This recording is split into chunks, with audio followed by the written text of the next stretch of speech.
Okay. I think I'll do this, if you will. Oh, that's not good. That's not good. I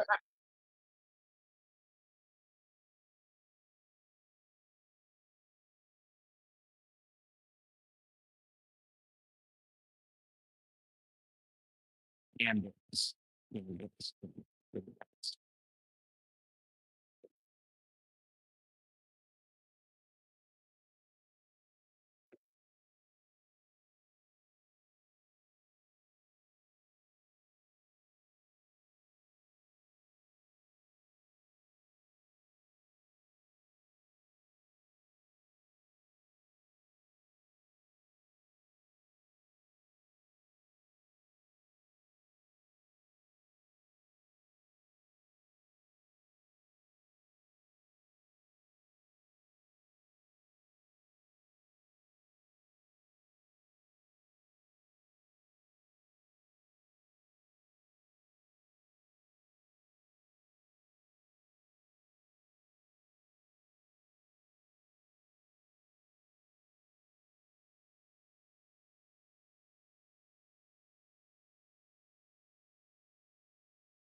17, bro.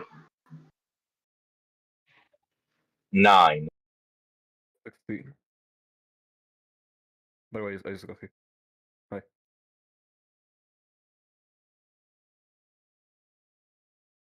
I was right. It was actually a lot nicer than I thought it would be.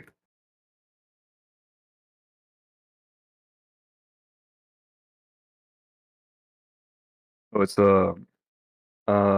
15. 11.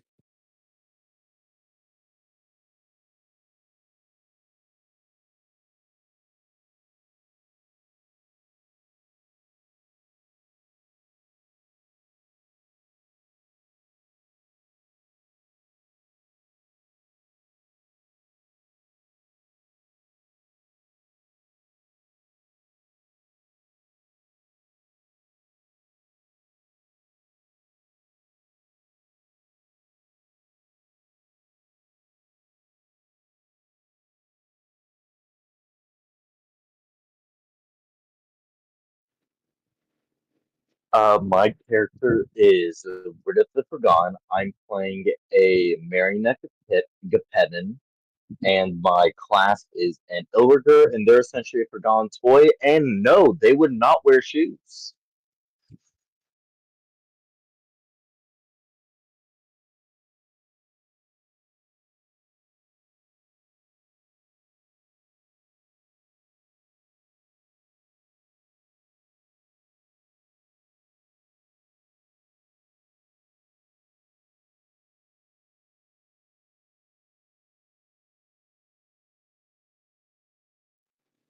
I'd probably go investigate the boxing ring.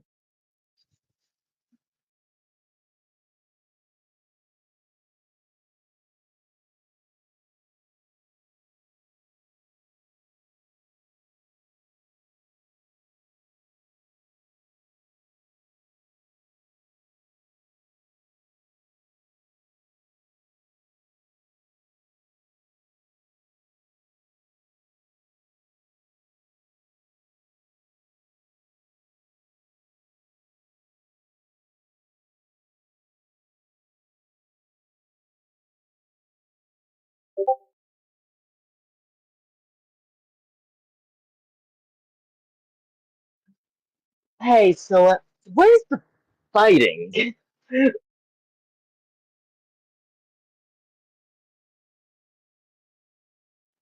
Like 2 foot?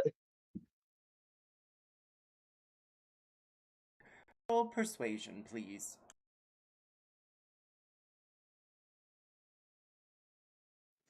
What was that you cut out? Roll persuasion, please.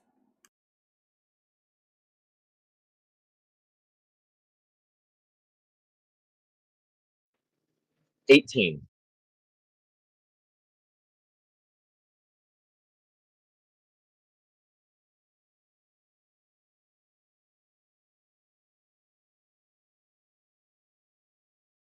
With your 18 persuasion, he looks down with you with brown eyes. He seems to be hefty and husky as he wears a blue shirt that's tied up around his arms. Hello, little fellow. Would you care for a moon pie? 1 gold. We have a special.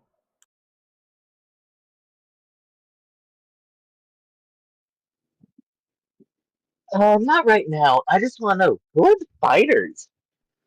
Oh, yes, well, you see that serpent there? He points at a statue glowing with green and smoke coming out of its gnarly serpent eyes. In a few moments, the White Lady is going to start the ceremonies of champions here at the ford.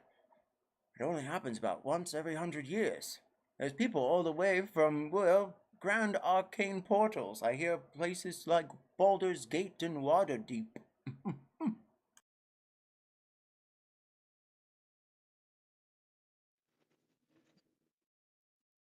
Thank you so much. Of course. He hands you a moon pie without saying anything and continues walking down his ways. That being said, Sakura, with your 11 on your passive perception, you see your small friend walk off from the sides. He helps run the curiosity shop back at Waterdeep, and you're currently here on a mission to cross the Great River and make your way to the mansion on the edge of the cliff, where you know that there is something peculiar within. However, here you hear, well, it looks like a fight's about to begin. You look around and you see the sparkling pillars of different arcane embers, and you hear whispers of a lady, though you're not sure who she may be. And then you notice something strange over on the side. Do you notice the bird, or do you notice, well, it looks like some sort of figure with green on in the front row? She's wearing a cape, though there is a bird flying round above your head. Which do you stare at first? Bird, most definitely. You see a bird of different colors. It looks like a rainbow shimmering in the air. Everyone seems either preoccupied or doesn't notice it. Roll a wisdom save. Not my specialty, I'm afraid. But such is life. Wisdom save. Oh, wait, it is for some reason. Okay, weird. A whopping 7. Would you care to Lucky use one number of your 7. points of inspiration you received for showing up to game tonight? I would not. Not this time. Please introduce your character. So, I'm Connor. I play Maeda Sakura, or Sakura Maeda, if you prefer. Um, she is a what is she? She's a human fighter. Yes, very original. I know. Samurai subclass ported over from the 2014 edition. Strong sense of justice and calm, rational, and reasonable, but also ready to fuck shit up at a moment's notice. And fiercely protective of her friends. You also have a dangerous past. You remember you worked once at the International House of Tea, also known as IHOT. And you know about the secrets within there. Each of the characters in play tonight roll history. Roland, I think this is absolutely my speciality. Could you repeat that? I didn't hear you very well. Oh, I'm sorry. Roll history. I was so Right. close to a nat 20. Like the die like skidded on the 20 and then it just flipped to an 8. 16. 9. Let's go. 8.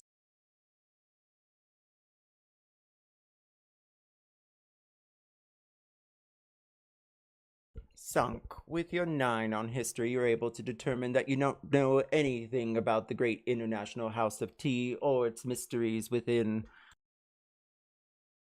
Ridith, with your 18 on your history, you know a thing or two about their assassin ways cloaked in shadows and crimson red tents. Whenever you see a lady walking down, it makes your heart beat every now and then in such a way that you fear you might see one of them again from the shadows. I'm curious, Riddith. Roll insight.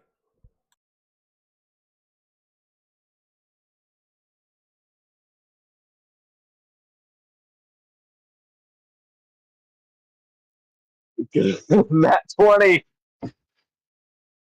We'll come back to you. Dearest Tim, you got a dirty 20, and with that you know a thing or two about the Assassin's Guild posing as some great tea hut. They have different quarters. Though the tea houses may look different, the women all look the same. They wear a red sash of some kind around their wrists, perhaps, or around their ankles. It is a sign of their lineage and their brethren, and their sisterhood, their ability to kill anyone, sometimes with just a look. And Sakura, you know all of the above. But you may not know this. Riddith, high or low? Hi. You're aware of the dark customs that some of the assassin sisters aren't even aware of, how they might sacrifice themselves unknowingly to a mission, especially when it has to do with great archon powers, which is their only true delight, in Greyhawk, at least. But don't fear that, you're at the ford, which is miles away from Greyhawk and to the south, of course. You just have to pass the river and go to the cliff manor and you're fine. Of course, can you make it this time? Sakura, before we move over to another character, do you do anything delightful with the bird that you see? It looks like it perched on top of the statue of the large figure of a woman. Do I do anything with the bird? Do you Well, I care would. to try to chirp at it or run handle animal to pull it down to your shoulder? Well, more like less pulling it down and more just like outstretching my hand to sort of like offer it to landowner, something like that. Roll handle animal. Yes, indeed. Also, I'm not switching over to a new character for this game at least. For the other game either, but the point is I'm staying as Sakura this session. You said handle animals? Alrighty. Yeah, I'm getting all the good rolls. 12. You flip your hand. I What's that? No, I was gonna inspiration it. Oh, I also have luck points. Why don't I just use that? Yeah, I'll use that. Okay, better. 18.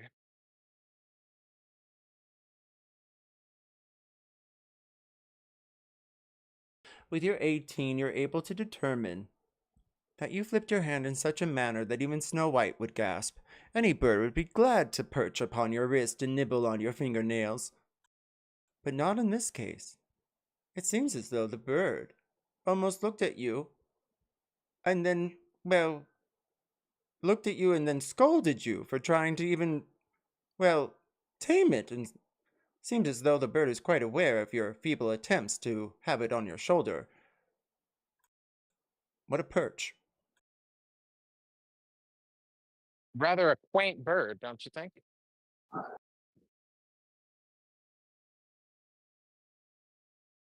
All right, Tim, introduce your character, please.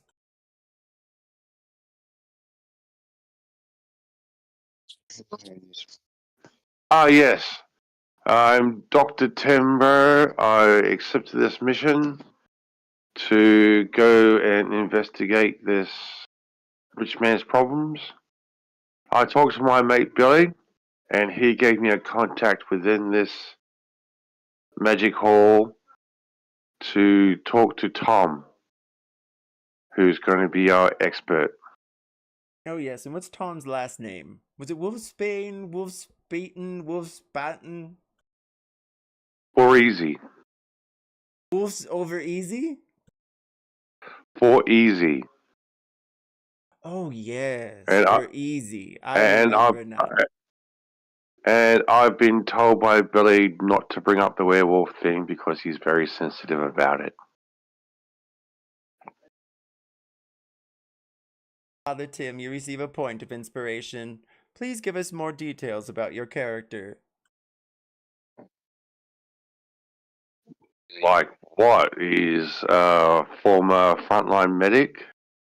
That's all. Been in the military. Oh, cool. Roll perception, investigation, or history. Oh, do my perceptions, bro. Let's see. Perceptions. 22. A 22 on perception? Mm-hmm. You eye around the hall. You see at least 100, if not more, people talking with each other. You count it now. It's at least 500 people in the grand hall and various other figures above. And then you notice shoulders of the great Greyhawk lineage of commanding knights. It almost looks like a dozen of them are here. Are they here to secure the area, or would they be here for something else? It's very strange. Usually when you see a commanding knight of Greyhawk, it's only one or two, and they're guiding or at least assisting in the protection of an entire district. The fact that 12 of them are here in one room alone means something is very strangely going on around here. I'll point that out to my mates, bro, and go, look at that shit. Hey? What the fuck, man? I think that we walked into a pile of doo-doo. Oh, the do you do so well. And don't forget the power of you do. Sunk, please introduce your character. Hey, my name is Litchi. I'm playing Sunk. He's a lizard folk, level 9 moon druid. He works in the curiosity shop. He's the main cook and I guess brewer there. He was once human but got polymorphed into being a lizard folk, and he now seeks to cure his illness. Well, not illness, but transformation. Transformation, illness, when it comes to the Arcana, it's really in the eye of whoever. Speaking of which, roll Arcana, history, or religion.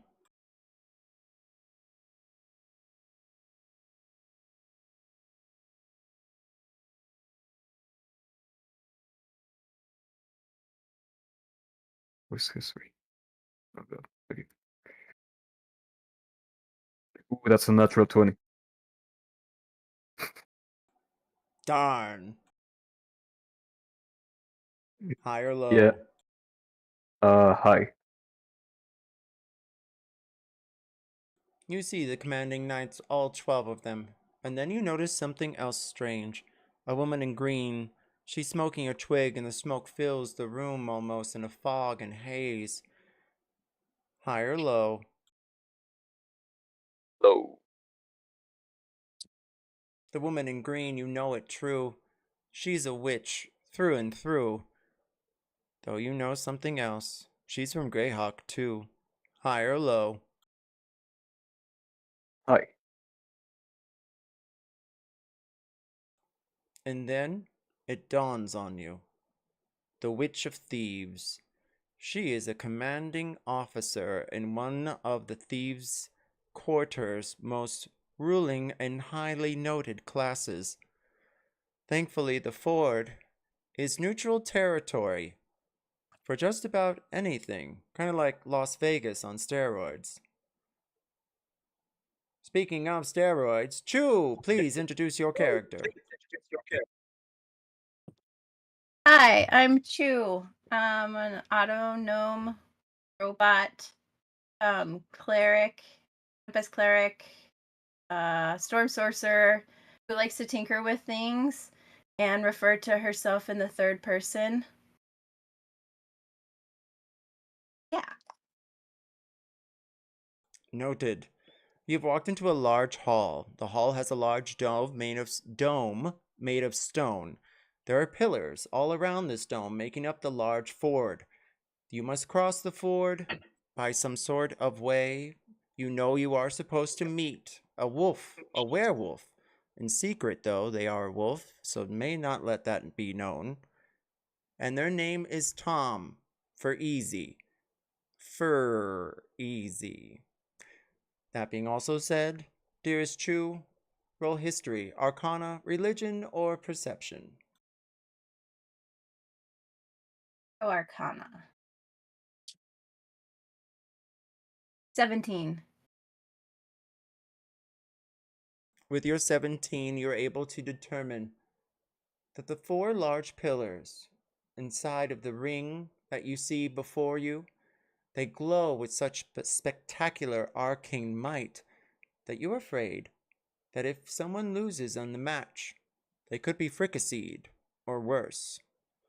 This death match of ages, known as the Tournament of Champions, is about to begin as you see a glowing green serpent. Their eyes flash red, and you hear a roar from within them, and everyone begins to applaud. You may all perform an action or do something of your choosing as you see a variety of things to do. You can also go up the stairwell and venture towards the bar at the other end of this great hall. That I will leave up to you as people get ready and make their way in front of the stadium as the fight is about to begin. Could I cast speak with animals on the bird that we saw outside?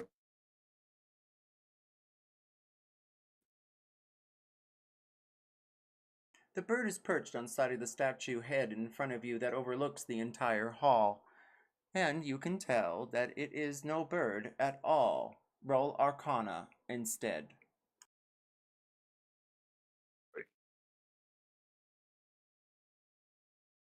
13. Unlucky for some, but not for Sunk. The bird is an illusion, and it seems as though it's perched in the perfect view to see everything that's about to go on here in the Great Hall. If you want more information, you'll have to study it further with an investigation check, though you may have to get closer. Yeah, I'll do that.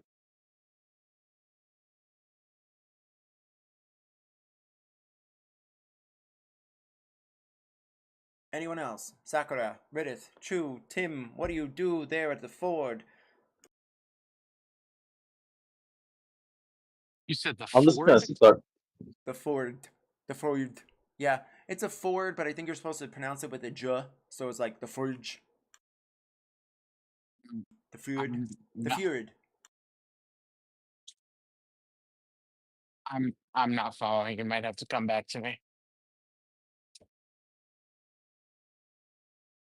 There's a bustling hall, tons of things to do. There's people placing bets over in the hallways. There's 2 stairwells leading off to other various places within the ford. There's a large bar along the balcony. You can see that in the distance if you walk your way around there. There's also, you could just sit and get ready to watch the fight or join in on the fight yourselves. You can also buy some popcorn, peanuts, or moon pies. Can I look at the orbs closer? I'm kind of curious about if there's any electrical way of inspecting or of them explanation of how they glow. Good point, darling. Roll history or arcana.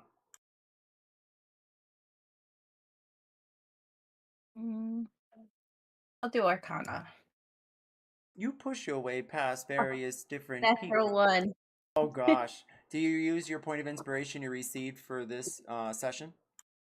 Yes, definitely. Okay, 13. Unlucky for some, but not for you. That being said, true, through and through, you push your way past the peanuts and popcorn man handing out moon pies for 1 gold. And then you see something remarkable. The sparks of these mechanical engineered lanterns are also charged with some sort of arcane runes on side of the brass at the tip of them. Wow, how exciting, you think. For just a moment, you remind yourself of the curiosity shop and that tinkering fey tool you seem to be trying to work with. Apparently is assassinating people instead of trying to bring lovers together. How peculiar and strange. But these are completely different. Whoever hits the mat, according from what you can see, could die instantaneously by a collection of fireballs, frosts, electrical current, and psychic energy. Ooh. So different colors are associated with different kinds of damage outputs. That is really tricky. I wonder if I could build something like this as a booby trap for the arcane shop later. You may do that during your long rest and study it further.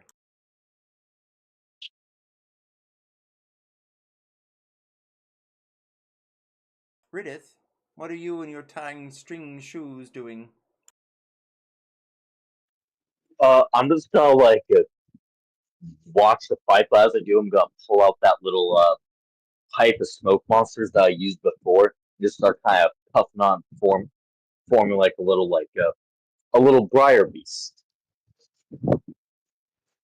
Are you summoning your Briar Beast into the Great Hall? No, I'm using my pipe of smoke monsters, and essentially, I'm having the smoke take the form of like a mini briar beast. Roll performance.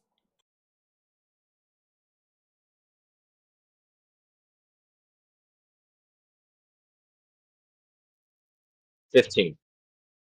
You had once entered into one of the grand champions there at Waterdeep before you made your way to Greyhawk. It was a fair of some kind, but one of the competitions was to blow smoke into the air and make different designs. Someone made a triangle with a little dot inside, and others made circles and they puffed on by. Someone actually tried to make a rainbow, though it looked more like a ball of wax dripping candle. You, however, mastered the ability to whiff into air your Briar Beast silhouette, and there you won. And as you do, you see your Briar Beast almost roar around the stage as suddenly someone begins to walk upon it. They have a large microphone of some kind that's tied with some sort of string. And that you can hear, "Hello, ladies and gentlemen. Welcome to the Tournament of Champions here at the ford next to the Grand River. We are about to begin. If you haven't checked in your equipments, you can do so now with the Grand Master of Arms. They're up the stairs there." And he points to the left. "And if you're looking for a place to stay this evening, if you don't want to camp out in the wilderness, and the Fae might eat you if you do, you can take a nice squat at the inn up the road there." And he points towards the right at the other stairwell. "This is a small place. We like to keep it that way. So, please, if you're going to aim your fireballs, aim them in the air above the crowd. That being said, we'll get started here shortly." Bro, I'm gonna go sign up, bro. I want to fight. I You would walk- like to. What's that, Sakai? Go ahead. No, go ahead. I was just go ahead. I'll say what I was going to say afterwards. I'll swing right back to you. Father Radio. Tim, you walk up to the announcer and you ask him about joining in. "Ah, well, when the right lady comes down and she blesses the ring, we shall begin." Is there like any prize money? What's the prize here? Or is this a fight for honor? "A little bit of both. Come this way, lad." He takes you over to All a right. small bench, and on the bench there is, well, gold weapons. All of them made strikingly of gold. They even have some arcane ability, and as anyone extends their hand, they zap like a fly. "Oof, that hurt," says a small child as they run on by. "Well, it looks like there's a mace and a sword and a crossbow too, and a sphere made of gold on a pillow. How queer." Are we allowed to bet on people if we're not participating? Dearest Chu, you look around to the corner sides and you see a gentleman spying and whispering, and you see the exchange of coins, and he lots down the numbers on a ledger, and then he looks at you and whispers, come on over here if you care to wager." Well, what are the odds looking like? A 20 to 1 with just about anyone. You hit the mat, you might fry. If not, then you might walk on by, they say. You betting the like to life or the put death, darling? the life of my friend. You point over at Father Tim. Ah, yeah. All right. How much?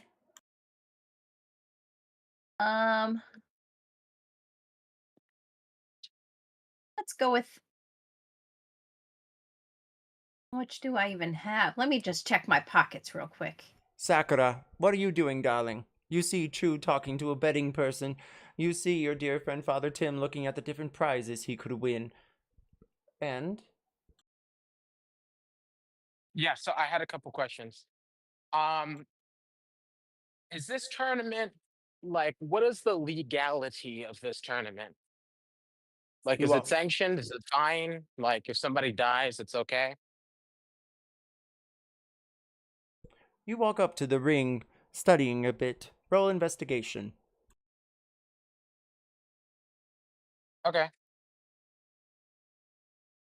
1 second. What hit? And I do Well, actually, Oh, how go much, ahead. Chu? 100 gold.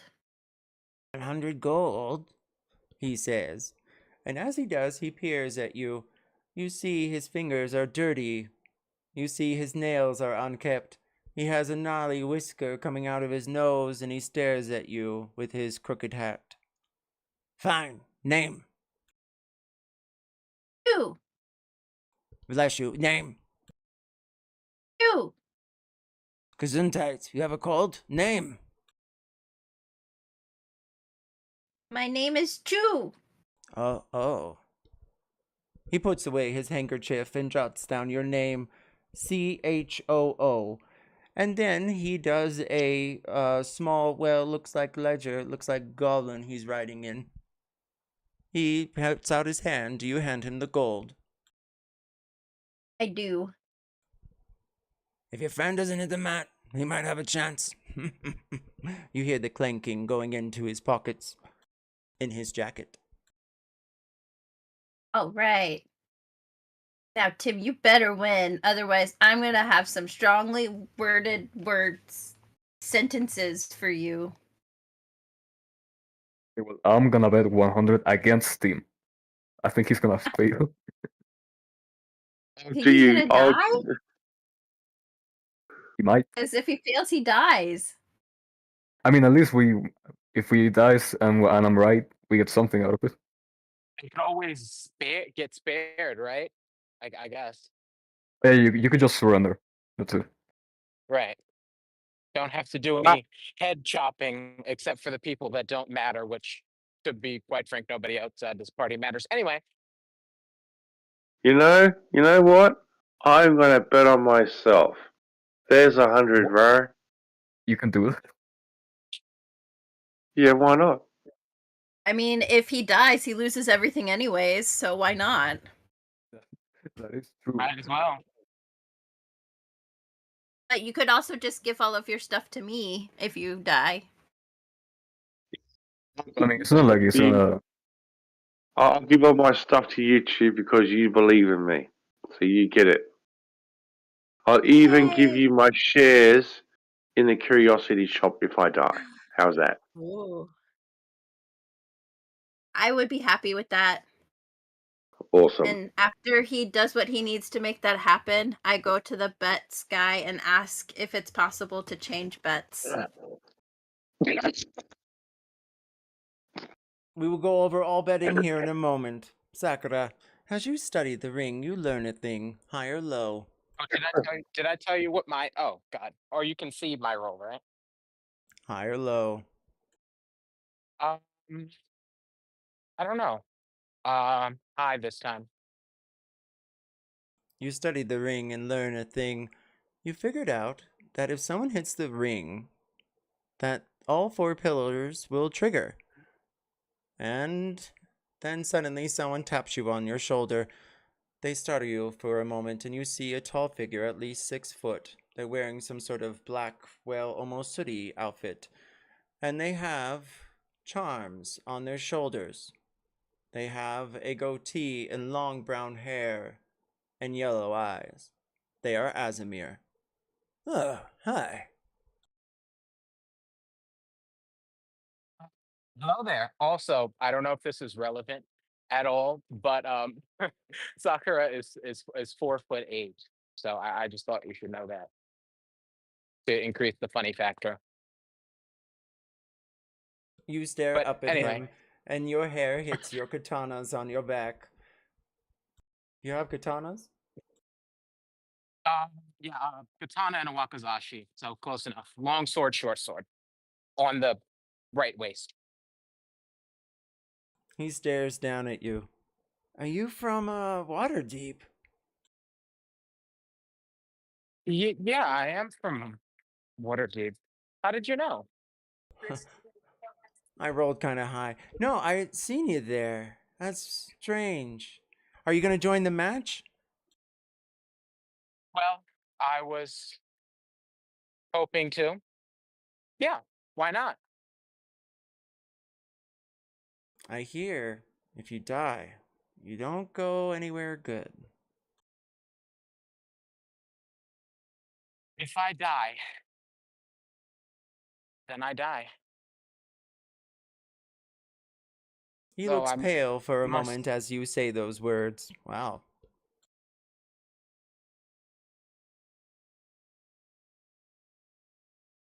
I would very much like to sign up for this thing. No betting, no nothing. Just for honor purposes. Chu, Sunk, what are you betting? And Father Tim, how much? Life or death? Betting I'm keeping 100 my on. bet the same. I I'm was betting. just joking.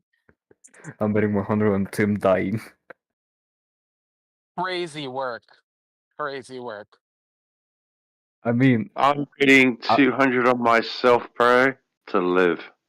I'm just playing towards the odds, man. You.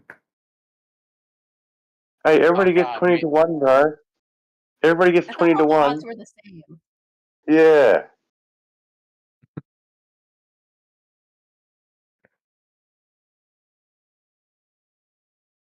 I'm not getting any Ridith, any birthday final cake thoughts this before we year. begin? Not any that I can think of. Riz isn't really much of a gambler. Ridith, you sit up on one of the velted benches and mow down on your moon pie. You see Sakura stretching, and it looks like your dear friend Sunk is sat somewhere on the other side under the statue as he stares at the bird above his head. And then Chu finishes and begins to walk up next to you. All the lights go dim, and you see a spotlight appear.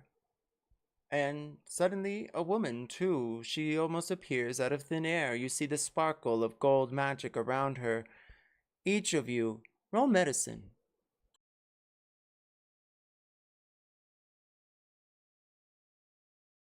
23 on that medicine chat.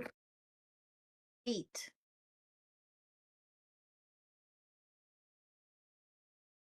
medicine. This is not going to be a good. Of course, I get the good rolls on medicine. 19.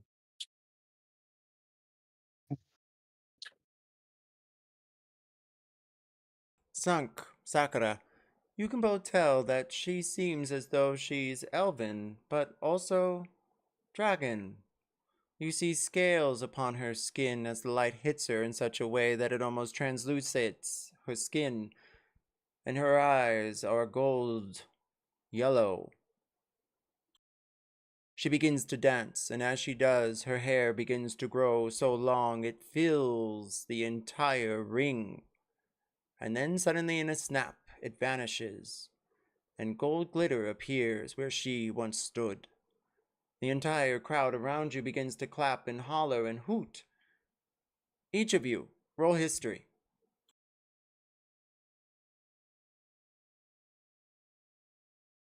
22. 22. 13. Oh.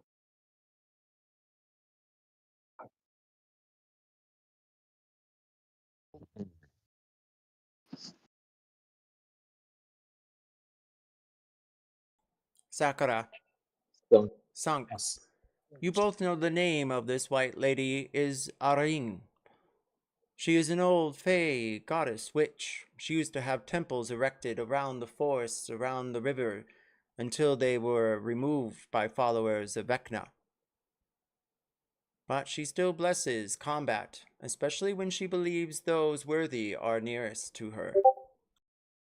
You receive a point of inspiration, as well as you too, Sunk, as you understand the blessings that she procured upon you. However, the rest of you only know her as some fey known mad goddess who tends to walk around sometimes on streets and helps kids. Oh, that's nice. Nice. The announcer gets back on stage. All right, ladies and gentlemen, we're about to begin. If you care to join in on this spectacular arrangement of festivities this evening, just speak your name over to the serpent, and they'll match you with whoever else is also doing the same this evening.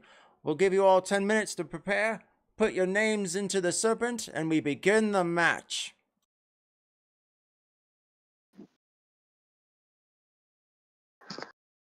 I do so, bro. I'll speak my name. Tim. I'm gonna go to a serpent and I'm gonna say my name, but I'm also. Is a serpent like an animal or is it a guy? The serpent is a statue that sits nearly 10 feet away from the ring itself. It glows green but has eyes red, and as you speak your name, a beam goes from head to toe over you, and you feel a chill almost like it's trying to read your very soul.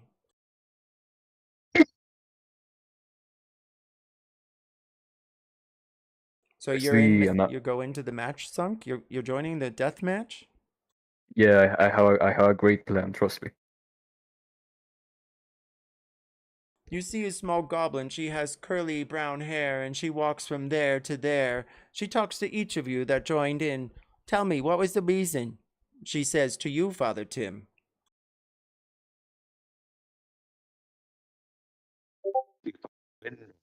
That's all. Well, just that's all. What do you mean that's all? I mean, you could be burned into the hellfires of all eternity. Yeah, but I'm a wood elf, bro. I only come back in another 200 years, so you know. Oh. As she begins to jot down upon her quill and pen. And then she turns to you, Sunk. All right. So we got you, we got him, we got that ogre looking guy, we got that dwarf over there. What about you? What's your story? Like you see that guy over there, and then I'm gonna point to him. Yeah? I got 100 gold pieces from on him losing, and I'm hoping to match up against him. Touche, old boy. I like it. And then she turns and scratches his side of her head. You notice she's wearing a wig of some kind. And she turns over to Sakura. Do you put your name into the serpent's mouth? I Or got does. I got a Go question. ahead, Sunk. Uh, this goblin lady, is she from the establishment? She looks like a reporter, though you're not sure exactly what paper it might be for. Yeah, all right. You may roll history. Oh, sick. Yeah, I'll do it. 21 on the history check. With your 21 on your history check, you can tell that her clothes are of water deep. It seems as though quite a few others of Waterdeep are here tonight. That's peculiar and strange. Usually Waterdeep doesn't try to traverse the portals all the way to Greyhawk for no reason. It looks like the Herald she works for. You see a small press pocket in her purse that she has around her shoulder. She has a quill in her hand, and her name is... I'm using a random... Oh, do you have the name? Oh, I thought you were asking me, but if you wanna generate something, then you can do it. Oh, if you know the name, you know better than I. Oh no, what have I done? Hmm, goblin name. Sarath? That's right, Sarah Yuka. She did change her name because she wanted to be more familiar with the humans who ran Waterdeep at the time. There was suspect that one of them was actually a lord, and that's why they were doing so well in the King's Keep, which is now a queendom, but that was years on by. Sakura, do you speak your name into the serpent's mouth? Yes, indeed. Yes, indeed, I do. You see a small halfling in front of you. They look awfully young as they try to pull themselves up on the mouth of the serpent and speak the names inside. The eyes glow red and trace their body from head to toe, and then they walk on by and smoke a twig. You noted. You do the same, and you speak your name inside the mouth of the serpent, and the red vibes hit you in such a way. Perhaps it was that wisdom check earlier, but roll a con save now. One moment, please.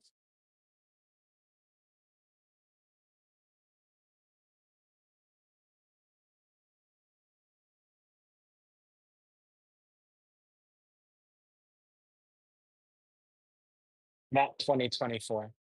You receive a point of inspiration. You can tell that this thing was trying to read not only your mind and your brain, but your very essence itself, almost like making a carbon copy of you for some reason. Roll Arcana. Alrighty. Arcana is 15.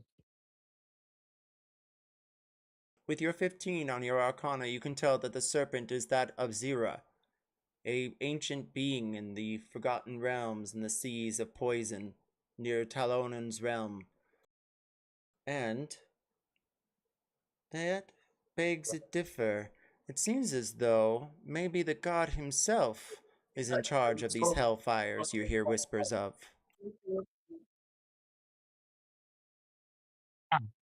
Okay.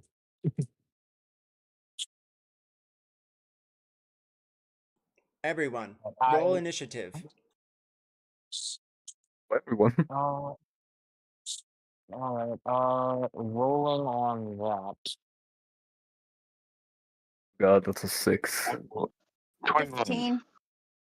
27. I'm gonna be re-rolling that actually. What's up with inspiration? Oh.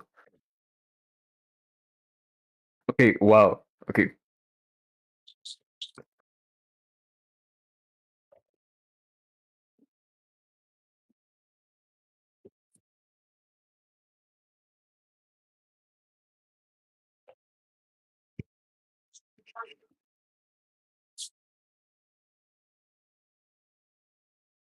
All right, Tim, I've got you down for a 21. Chu, you're a 15. Redith is a 13, and Sakura is a 27. And then I got Sunk at 6. Yep. Sounds good to me. As a serpent begins to speak, you hear it whisper in different tongues, and then finally it makes sense somehow. Perhaps you're all being bewitched, or it could just be the way things work here in the Ford. Sakura, you hear your name spoken, and then you hear another. Victoro. And you hear dwarves all begin to hoot and holler. You notice the dwarf you'll be fighting is one of the knight commanders of Greyhawk. You can tell whispers and cheers, and other cloaked gentlemen like the one you saw at the ring also claps for his gentleman friend and pats him on the back. Tim, you hear your name spoken.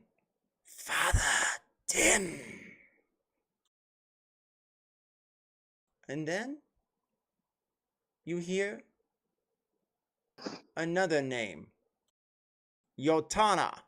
It echoes into the grand hall, and you see a halfling near some green covered cloaked woman smoking on a twig, patting her on the back, and eyeing you with some sort of, well, looks like thieves' cants. Roll history.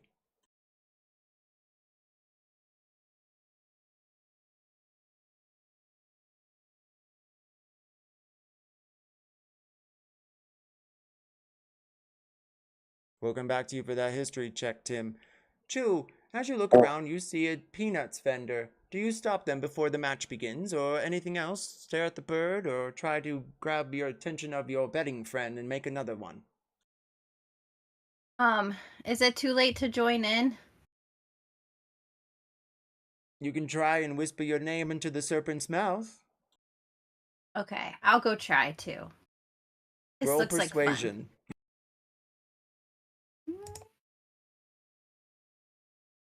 23. As the serpent begins to speak their next name, they pause and look directly down at you. Then their tail wiggles and you see their neck roll around onto the floor and match your gaze. Though they still look as though they're made of stone, they open their mouth.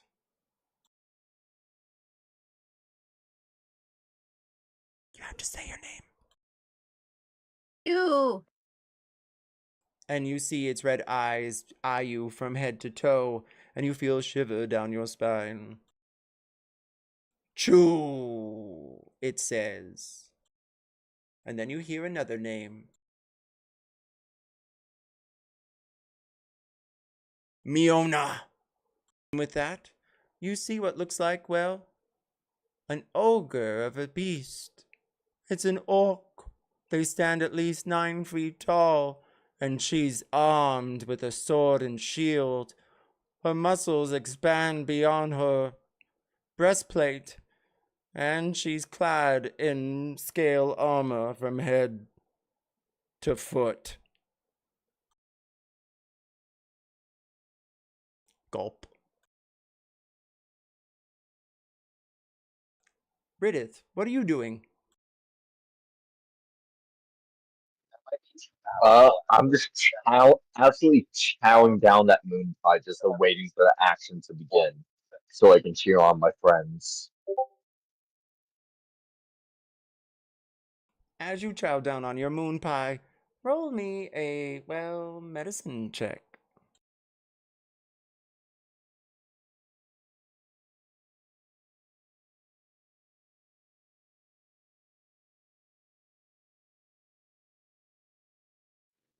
$13. Unlucky for some, but not for you, Ridith. That being said, you find a small bone inside of your moon pie. Do investigate it. It doesn't look, well, animal. I investigate. Roll history.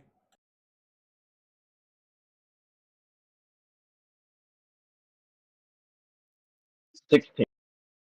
It dawns on you. You forgot the main ingredient of moon pie. It's usually some sort of human figure of some kind.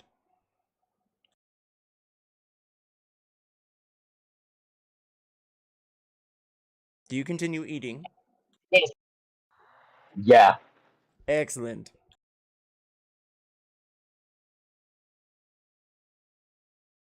Dearest Sunk. The cannibalistic puppet.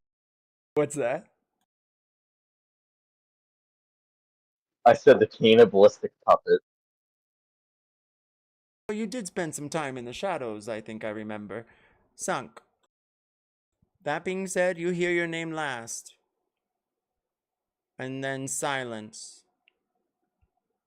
It looks as though you won't have anyone sparring with you. You'll have to wait for the first round. You move on through. I'm the best. I'm so lucky. Well, it's unfortunate you rolled low on your initiative. That being said, we will take a 10-minute break and we will begin the Tournament of Champions. So, DM question: Where I had to step out for like 2 minutes because I had a phone call. Where is Sakura in this? I know somebody is not getting a new partner, but like I want to get the whole gist again before we start. Again. All right, Sakura, you are currently in a large dome, a fort known as the Ford, which is next to a very large river. I think it's called the Big River, the Grand River, right there to the west of you. Okay? And there is a large tournament happening with sparks of arcane pillars at each 4 corners of these rings, of this ring. And if you hit the floor of the ring, you could be fricasseed, frickified, electrified, and frostified. I will keep that in mind. I will keep that in mind. Now, Let's from what you've all yike-a-roo. gathered, if you hit the floor in any manner, the sparks go off, whether you are winning the fight or not. So keep that in mind. Like if you go down, Hit the floor, it fricassees, frostifies, and electrifies. It's electrifying. I mean, so Electrifying! are we fighting in the air? I'm not following. It all depends how you attack and play your character, I guess. No, I'm legitimately confused. If Yeah, like can our how feet can touch we the floor, or do we have to be like levitating above it in order to fight? I think he Oh, means the. if your body hits the floor, full body, head to toe, the floor reacts. if you fall Oh, over? yeah, if we fall, I think. But I have a question too, DM. Yes, Did we take a long rest since the not the session before this, but the one before that? Because I wasn't here for the last one. most definite.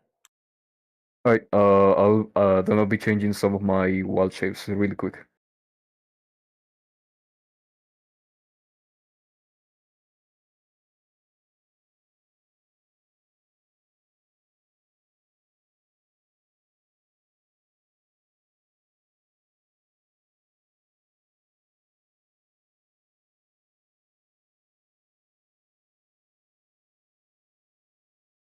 Do we know how big this mat is?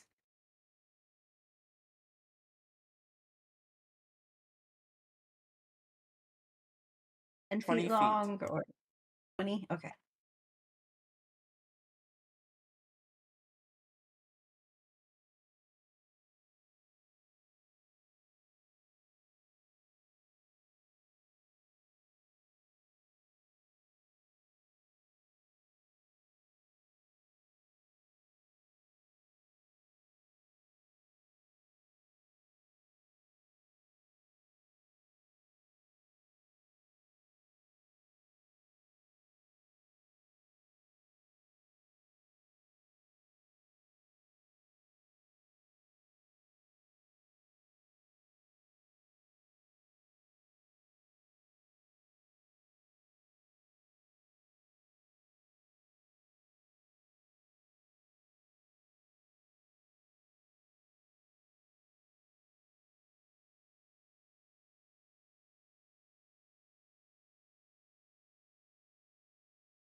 Grab your drinks, pet your cats, bark at your dogs, and don't forget your birds.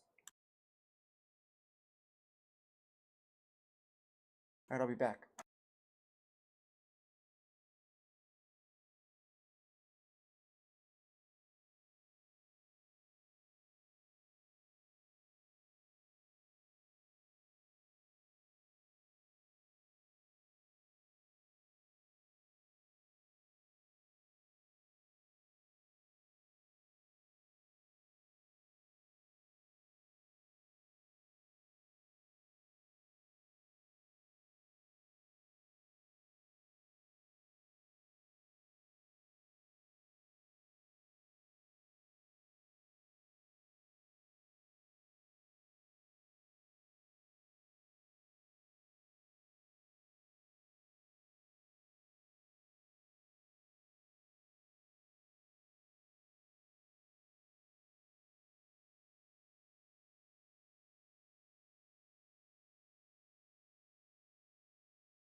Finished changing my wild shapes. It's in my notebook. DM.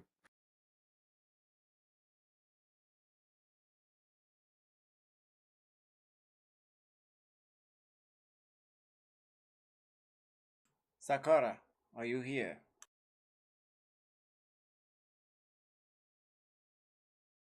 Hi, I'm alive. Welcome. Sakura, you take your approach upon the ring, and you see the halfling. I believe it's the halfling you're fighting, right? I believe so. Anyone else disagree?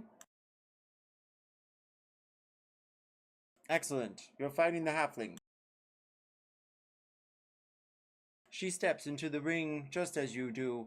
She's wearing a cloak of green too, though she disrobes and you see leather armor strapped from the top of her neck down to her feet, though she wears no shoes. She crouches down to the ground like some sort of ninja as she eyes you and begins to walk around. The crowd begins to stir and they applaud the first match of the evening. And as they approach, you can feel the heat from their bodies around you. What do you do first, Sakura? You have initiative. I'm the first action, so we're going to start, right? Okay, great. So are I forgot to ask the specifics. Any and all weapons, magic, and all of that is fair game, right? She pulls out two daggers and they drip with poison. She licks them and sticks her tongue at you, whippling like some sort of Kiss SFM contestant. Okay, this bitch crazy. All right then. Good to know. um, I'm in danger. No. So here's what I'm gonna do. Uh, What well, would Rose Sakura is Lemon? going to.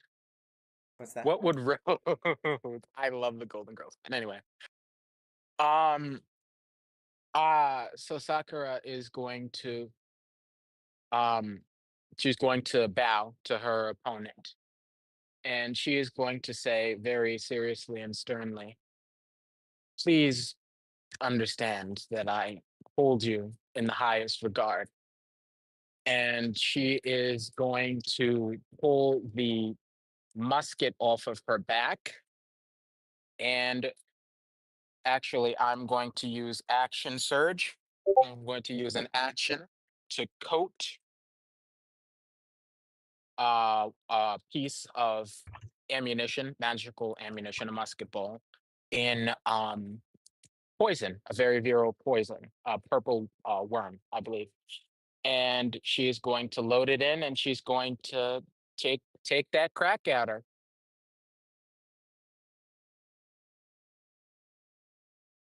Roll to hit. Um, roll to hit. All right. Um, what to do? What to do? What to do? I am going to do. I'm going to take an intentional deficit um to hit. I'm going to take a -5 or -5 to my to hit to get a potential +10 piercing damage on said roll. So I'm rolling with a long sword, but it's only because it has the to hit of the other thing. Does I'm actually going to re-roll that with a luck point. Blap, blap, blap. Does a 23 hit? A 23 does hit. Roll damage. Good. Un moment, s'il vous plaît. So that is 28 piercing damage. Please hold the line for poison damage. You see her try to wiggle and crawl and almost roll out of your way, but then you stuck her instead with your blade.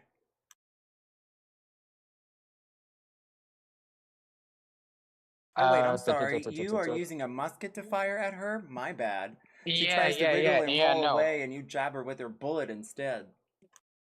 Yep, poison bullet. Please hold the line for poison damage. It's rather a lot. So what did I say it was? 28 piercing damage plus 28 piercing and 46 poison damage. My question to you, Sakura, is this. Mm. Are you firing with a musket or long swords? Because I'm seeing two different things on the board. No. I'm rolling with a musket. But what I did is that I have a +16 to hit with the musket, right? Have the sharpshooter feat, so I did a -5.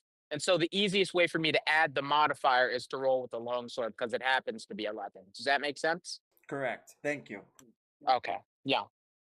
So I should probably edit it. I can use like the little custom edit button to You'll hit get there. in the future. So I'll do that. Yeah.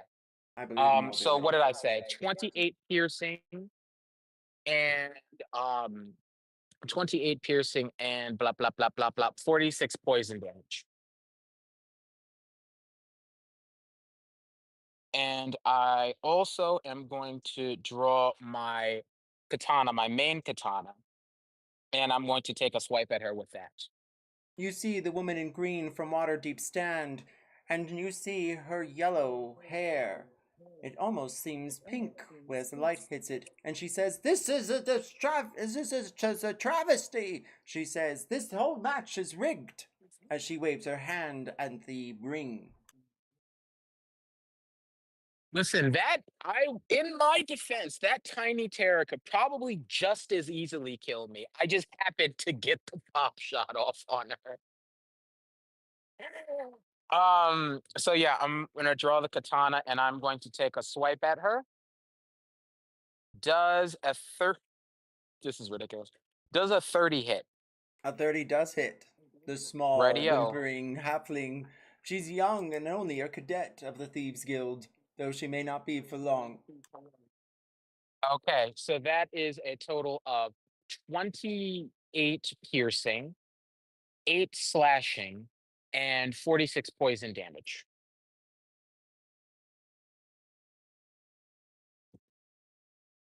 You run up to her quickly, and you stab her with your blade after firing the musket into her chest as she tried to roll away. And you see her on her knees. She swiggles around a bit and eyes you for a moment, and tries to say, "You bleh," and then lands face first upon the floor. The pillars then spark actively. Fire, electricity, ice, and psychic damage pierce her in such a velocity that all that's left is ash and cinder. She is Hey, dead. DM, for extra flavor points, before she goes down, like, can I? This is like an amendment thing, but can I like do a dex check or something to see if I can like get the head off before she hits? It's mostly for dramatic effect because I'm dramatic, but but I want to see if I could do it before she lands. High or low? Low. I'm gonna lowball it. You swipe your blade and only nick the side of her neck. Her body falls to the floor, and she is electrified, frostified, psychified, and other. Fricasseed. Close casket. Ugh. The For a entire crowd pacifist. goes silent. What was that? Oh, nothing. You can keep going. Oh no, Mr. Stunk, what was that? Oh no, I was just gonna say, for a pacifist, you did not show any mercy.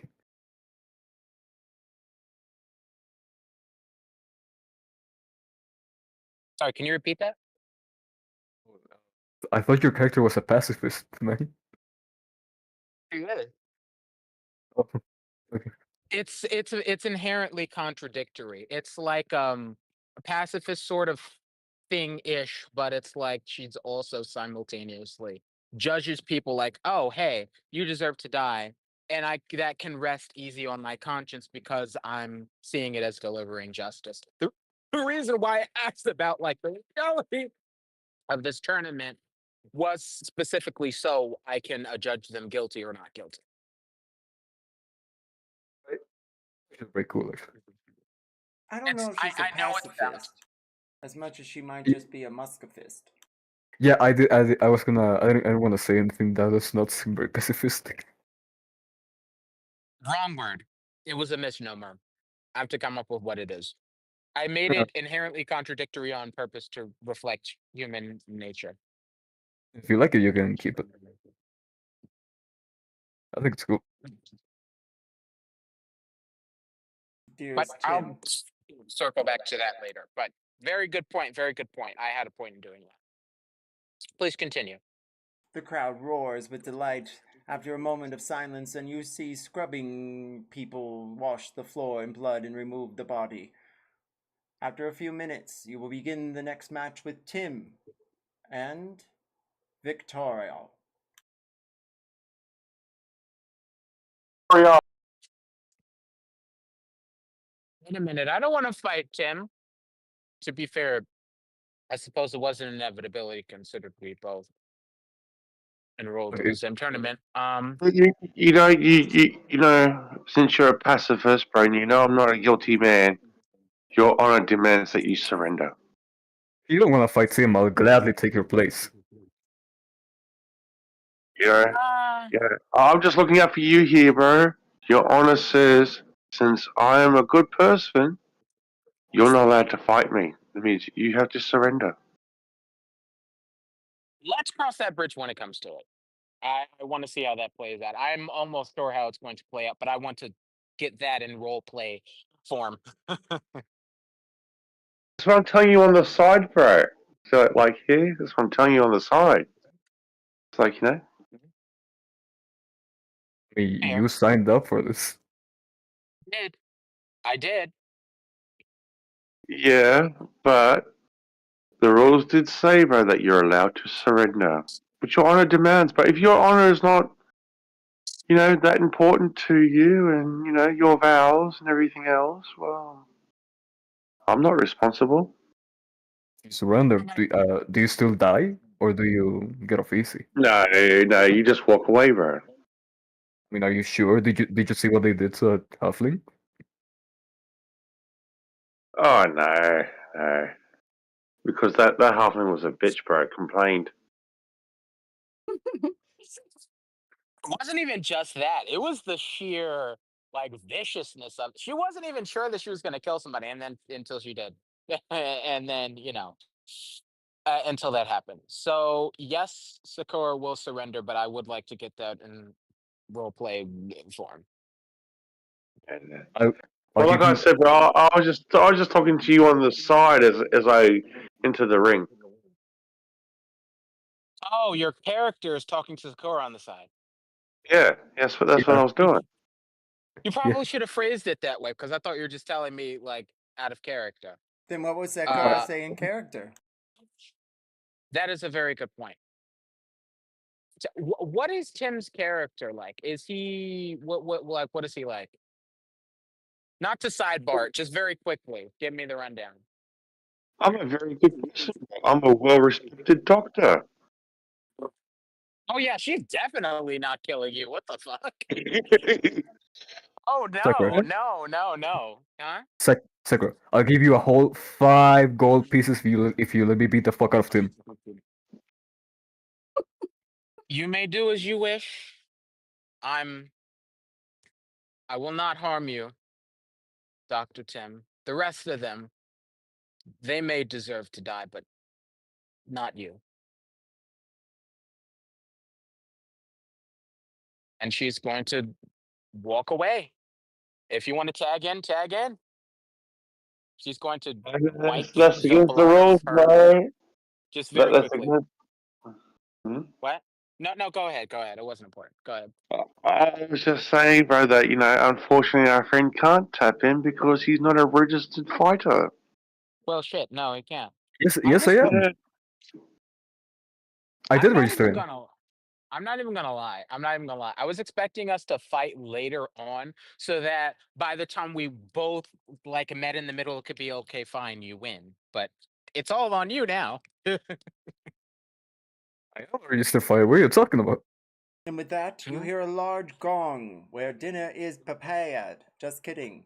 The ring is, as the blood has been washed off from the previous match. Father Tim, how do you take the ring?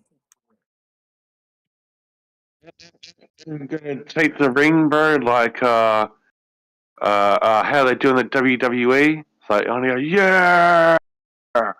You hear a guard from the bar upstairs begin to play on a violin your theme song. That's right.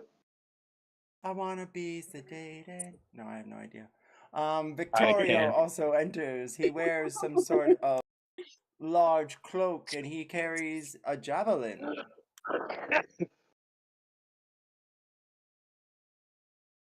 Tim, you have top of rounds. What do you do first for your attack? Well, probably come up to the night commander, extend my hand, and say, bro, for a good fight, yeah? Aye, Hands he it. says. As he looks over at you, he eyes you to and fro. I'm not gonna go easy, son. But he approaches and puts his hand out in good faith. This guy here is going to get and inflict wounds, bro. You beast. You brute. You assassin. 24 damage. You see his hand turn in arcane ways, and almost like it decays, he pulls it back and grabs his wrist. You bastard! Hey, bro, the bell already rang. It's not my fault. And then, for my bonus action, I'm going to do here's your weapon. 13 to hit him. As you whisk your blade around a blade, The little angel, bro.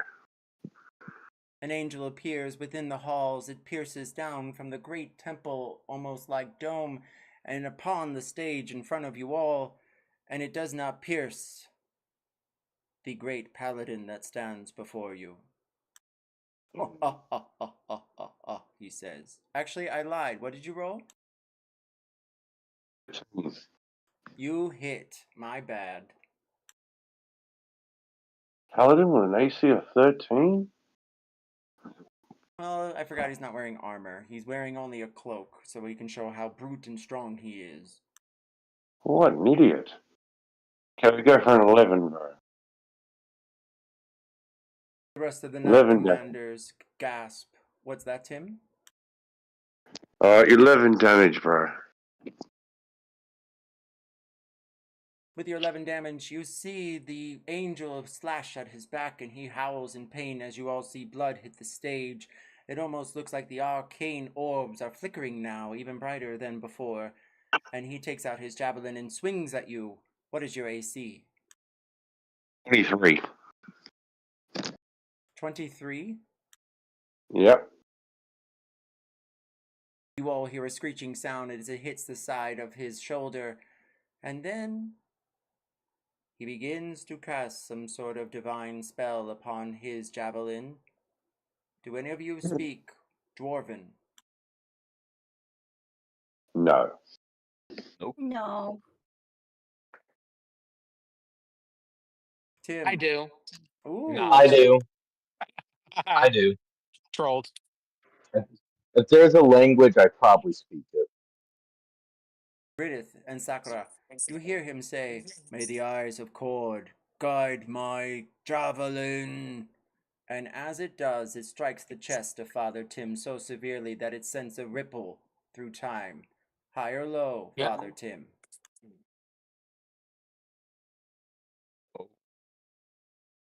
Low. Holy shit. We just walk into a chronomancer, bro. What is this? Don't die, Tim. Your patients need you. Don't die, Tim. Wallet Give me needs my you. money. Tim, did you say low? Yep. You all see the javelin pierce on the other side, and it flickers with some sort of radiant energy. High or low, Father Tim? Go for the highs, bro. Yeah, I think you're cooked, buddy. Damn.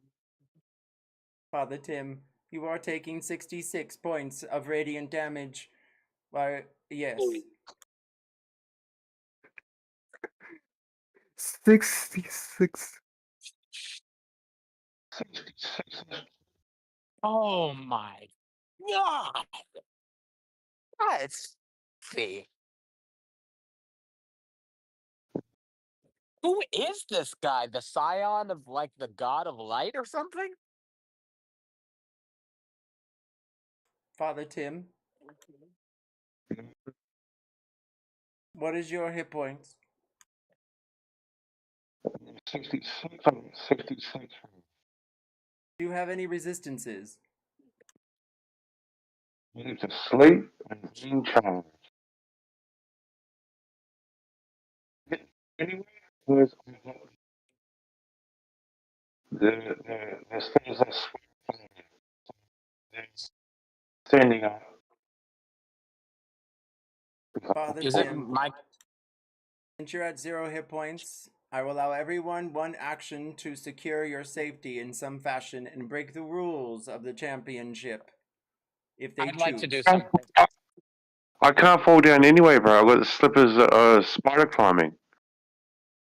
So I was do they have like a okay, so this is weird. Do they have a right of second thing? Like can you be seconded in for something for someone else? You're not sure of the ruling on that. You'd have to ask the announcer. I'd Like to cast. I'd run over to the announcer. I would like to cast Mage Hand to hold up Tim so he doesn't fall. Sunk. With your tender heart and tender magic, roll sleight of hand or arcana. God, none of those are very good.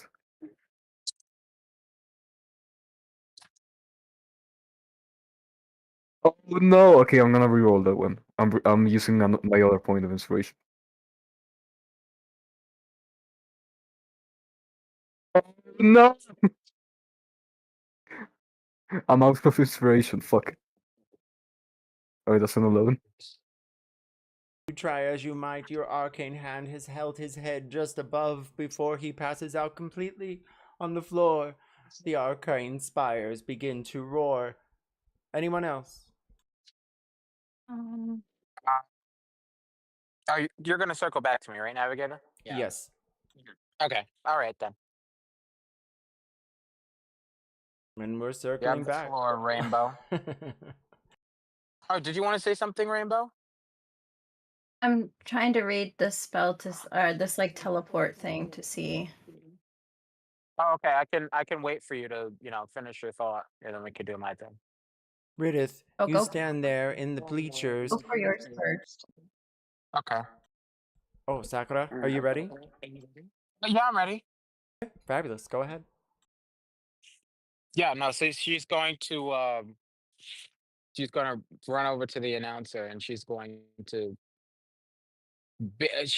ask about the right of second. I'm not trying to phrase that, so I'm just paraphrasing it for now. He looks over you for a moment. No, there's no tag teams here. No. He laughs and begins to look. Watch. And he giggles a bit. Persuasione, please. What else do you say to him? I he's clearly outmatched. I mean, he's on his way out. I'm more than capable of taking his place. Roll persuasion. I am going to roll persuasion, with advantage due to my subclass. Thankfully, this still might not help. Oh fuck! Did it not? Oh, well, I guess it did. 23. If you have time, you can take his place. I'll permit it, he says. But just this once. Thank you so much. Thank you. Chew, does that change what you might do? Yeah. I'm sorry, Chew. I didn't mean to steal your thunder. No, it's not thunder. I was just trying to see what I could do. I could have thrown a figurine of a griffin under him and tried to turn it into a griffin to fly him away. He's still like very much unconscious or in the middle of going unconscious, so still gonna He's need a- a lot of help. I mean, Chew, I could I heal would him, play through probably. with that. What's that, Sunk? Like, I can probably heal him, honestly. That would be extremely helpful. Yeah, but I just need him to come here because I think I only have cure wounds. Well, the show must go on. I don't know if Sakura will be able to necessarily have enough time to put him outside of the threshold before people get angry. So somebody else might have to do that. Right now, Sakura's on her way back downstairs to take on the guy that just knocked down Tim. So we're gonna need to do like a fireman carry situation to get Tim to safety. I mean, Oh, can I like throw a I don't potion at him and have it work that way? I have an idea. What I could do is if I expend one of my seals, I'll be invisible for 10 minutes. So what I could do is go invisible, run in there, grab him, and run like hell. Dude, you can bring him to me. I'll fix him up. Chew, throw your potion. Ridith, cast invisibility and roll me athletics. Sunk. You move closer to the stage, trying to keep your concentration on your arcane mage hand as Sakura takes the stage. Sunk, roll me. Athletics or Arcana? I will roll. Okay. Alright. Dirty 20. I got a 7. Fuck. That's a 10. Ooh, wee. Sunk, Ridith, Chu, and Tim. Each of you, roll initiative. I 11. 11. I'm great at initiative. 18.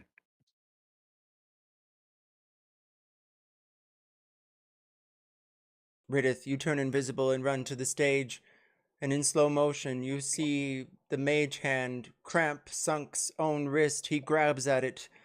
Sunk, you receive disadvantage on your next sleight of hand. What? And just as you're about to reach him, Ridith, the arcane spires begin to burn, and you see his head hit the floor. Sakura, roll initiative. Really? Is he about to get electrified? Zippity zap? I guess we'll know in a minute. Oh, you cunt. 13. Does anyone care to use a point of inspiration to change their initiative on this last I roll? would. I would very much like to.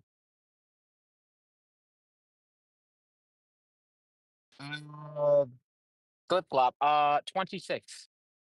Before the VCR presses play again, suddenly things fast forward and rewind, and you see Sakura take the stage. The arcane spires calm themselves. And thankfully, Ridith, you are able to reach Tim just in time as our dear friend Sunk's hand begins to cramp, and you pull him over to the side of the stage. Chu, what did you roll for your to hit?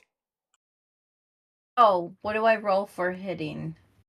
Roll 1d20. Plus the applicable modifiers. I can Plus or figure minus those the out. applicable modifiers. Okay. 11. I can add a d4 to a roll. High or low? High. Roll 1d4.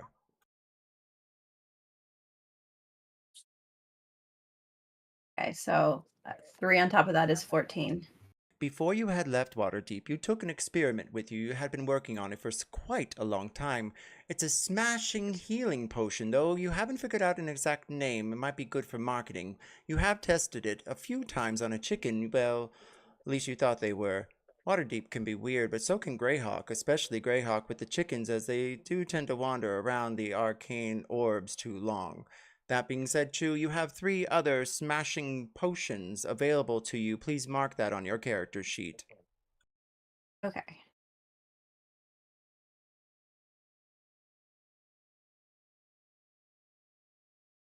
Okay, so I can throw a smashing potion. And what is your to heal?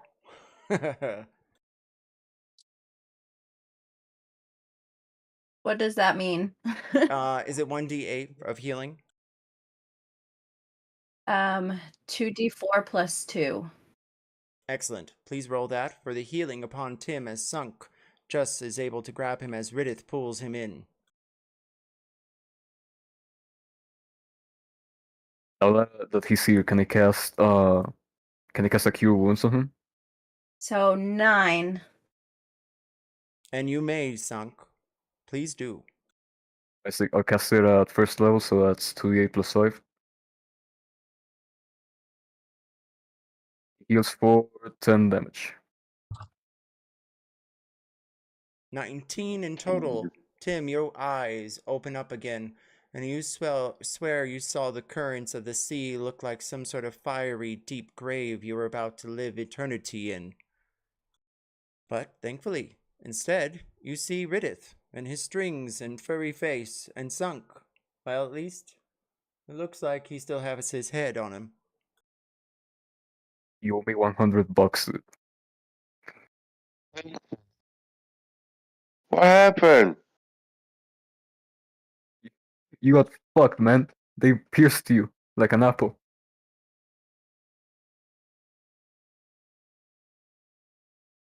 That guy's cheating. Go finish your fight. Oh, that's right. I'm sorry. You're invisible, Riddith. Riddith, you don't see him at all. You just see our dear friend Sunk, which I'm sure you all knew except for me. Thank you, Riddith. You receive a point of inspiration for the correction. Like a bench I can lay Tim on.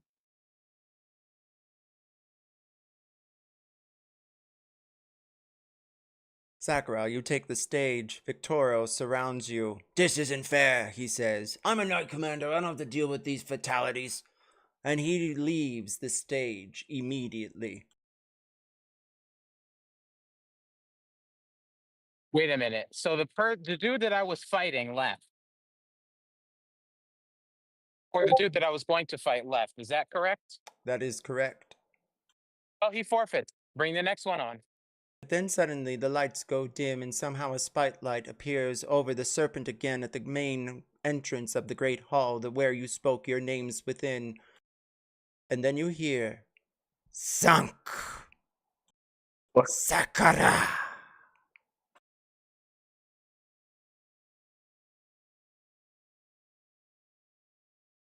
Well, And with that, we take a 5-minute break because Sunk and Sakura are about to kill each other. Nice. oh god, dude. All I have to say is this. Yeah, dumbass. But it's so funny though. It is, You're making us fight but each this other. is I know. the exact reason I kept myself out of this tournament, though I thought about doing it. Because I know one of y'all would do some dumb shit, and this would probably happen. I'd have to save your asses. I mean, I got my 100 gold because Tim lost. I could honestly forfeit. Am I going to? Who knows? I swear, if I have to use my strings to grab y'all by the wrist and pull you out, because y'all almost die again. Didn't die, nor did I nearly die. Thank you all for coming So out I tonight. I just realized how overpowered it'd be to have any mastery with a weapon that has the top property would be for this. Oh yeah, I mean, I do have a net. we were thinking the same thing, honestly. No, I mean, I literally have a net that I could use if push comes to shove.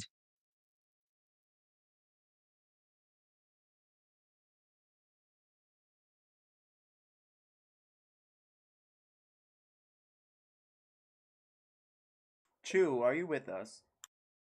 Yeah. As Sakura and Sunk take the stage, you see the Lady Mesa, the ogre orc beast that you're about to fight next. You feel her next to you, and she looks down with a smile.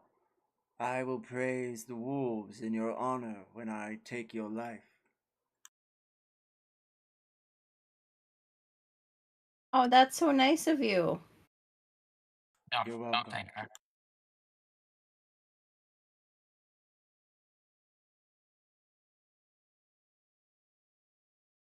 She walks by you, Sunk, and she begins to smell the air.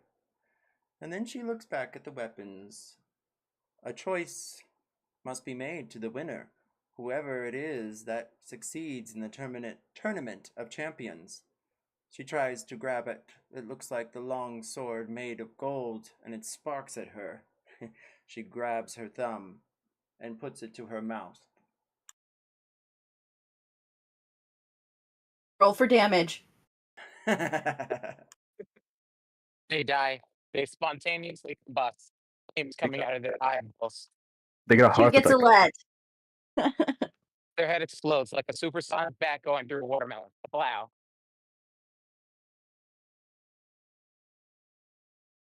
Kablow, kablow.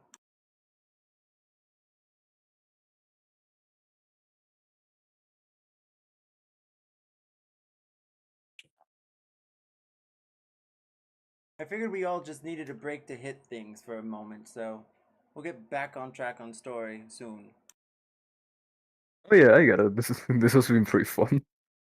Even though Tim almost died. It was sad.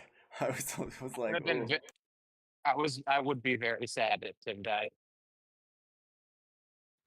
Oh, do be ready for when I do throttle your character later for poor decision making skills. He probably deserves it. She doesn't even know what's going on. She's like, it's a human thing, an inherently self-contradictory fuck game. Fuck some things. Wait, And Tim was the first to join. He kinda asked for it. I'm just joining for the Well- fun. Well, who would have figured, bro, he would have done 66 points worth of damage off the first fucking go away? You're It's like, cleric, Jesus you're not Christ. for you're not made for 1v1s. I did roll a crit on the second hit. disgusting. The You beast. You brute. You criminal. Okay, 2 stop. out of 3 is not bad. So says Meatloaf. All right, darlings, we begin. Sunk and Sakura, please roll initiative. oh yeah. I'm sorry. I'm still getting the bearings of the characters. Who is Sun? My character. I know who you are because I've memorized your voice. He's the one Right, that looks like something else because he was originally human until the mushroom ate him. Oh, he's that. Yeah, I'm sorry. You might be dying. What did I do? I'm sorry. I'm sorry. Um. Well, that is if I succeed. If not, I die, and then blah. You know. Blood, Oh, murder, whoa. blood, murder. Oh, whoa. God, I am slain. But a flesh wound. I didn't even do anything bad, man. Okay, Monty Python. Okay, Monty Python. Oh, I One was second. thinking Wednesday from Adam's Family and Bugs Life. No. I mean that tis but a flesh wound. Oh, that part, 24. Yeah, you got it. Sunk. You're at the end of initiative, which puts you in this position in the beginning of initiative. And Sakura takes the stage. Tell us, Sakura, how do you take the stage as you hear the music playing from Kill Bill's finale scene? Right, because that's the same universe as that. Um, she enters with not a lot of flair, just walks in normally with a grim sort of resignation. And Sunk, before we begin combat, how do you enter the stage as you hear a saxophone playing from the bard in the back? I'm gonna like go up and I'm gonna throw my hands in the air doing kind of like a the rock sign, and I'm gonna whistle to my adoring fans in the crowd. Who's ready for it? And You then I'm gonna would see jump on Riddick stage. clapping if he wasn't invisible. And I'm gonna jump on stage. Except for Father Tim, who just hears a soft pat behind him. That being said, Riddick, what type of species are you? You're not furry. I'm a marionette companion, so I'm like a wooden marionette doll. Oh, you click and clack and tap. Got it. All right, noted. Thank you, darling. Sakura, you're up. Indeed. Please don't one shot me. And remind me of the character's name that I'm facing again one more time. Sunk of the Sunk. polymorph mushrooms. What was that, Sunk? Yeah, I just said sunk. Sunk. Right, sunk. Sunk, you should forfeit. I think I have good odds. You know, I don't wanna kill you. I was just in this because I knew Tim would lose. And I But I don't kind of want want. to. Go ahead. I mean, I kind of want to check out those golden weapons. You know. I don't want to kill you either. But I already did once. To renege on my word again, well, that would be dishonorable. And that is Right. something that I cannot abide. All right, listen. I'll cut you a deal, okay? We flip one gold piece. Heads, you forfeit. Tails, I forfeit.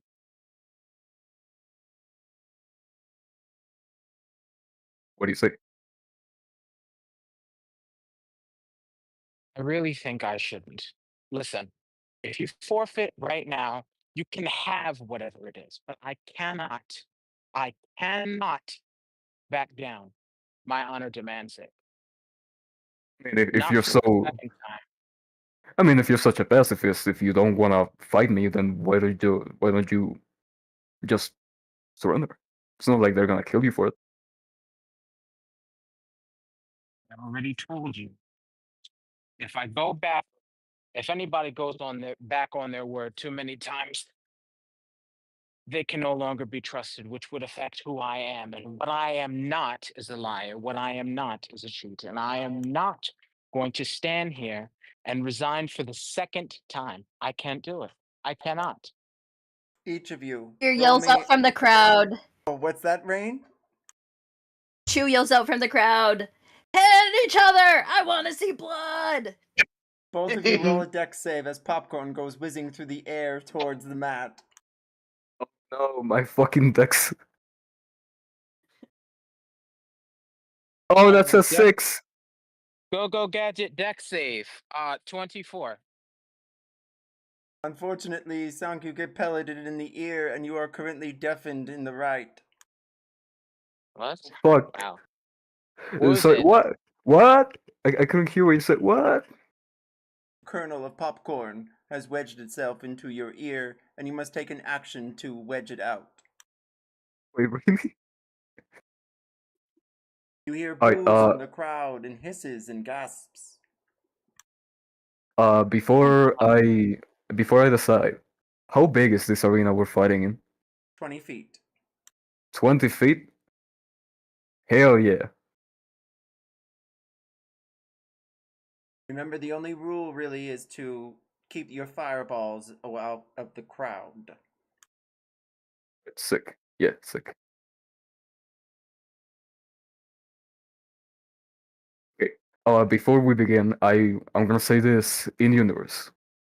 I will say, Sakura, I have a way to knock you off the ground, to knock you on the ground. You do not want this fight, dude. You do not want to fight this. Mm. Anyone else not on the ring, please roll a perception check immediately.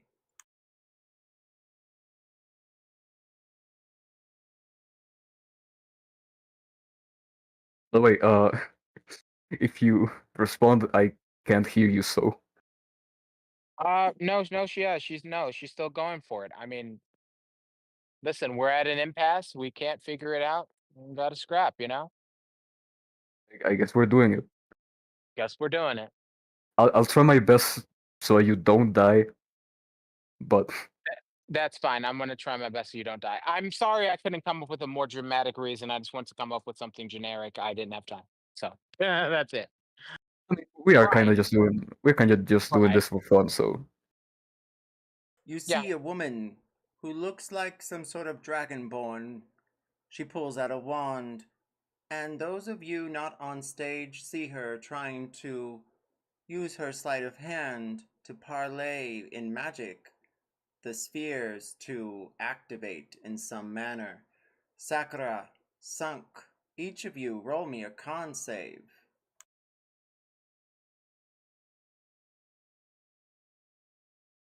Con save. Go gadget con save. Where 15. is it? What the fuck? Um, where's Con? Have I lost it? Why can I not see? Oh, it's in the top right corner. Silly me. Um, what the fuck? Well, I guess I'm using an inspiration. That was a different ability. I forget what it's called, but this I'm gonna use an inspiration. Go gadget inspiration. Oh fuck, right off. I guess I'm using the second one. Um, right. So I burned through one ability and two fucking inspirations for this one roll. Uh, 20. Wait, hold on. I don't even remember what my own damn roll was. 21. Yeah. 21. Wait, what did you do? Did you use like an ability and an inspiration point? I used an ability and two inspiration points. Oh, Yeah. I'll stick with my 15. Yeah.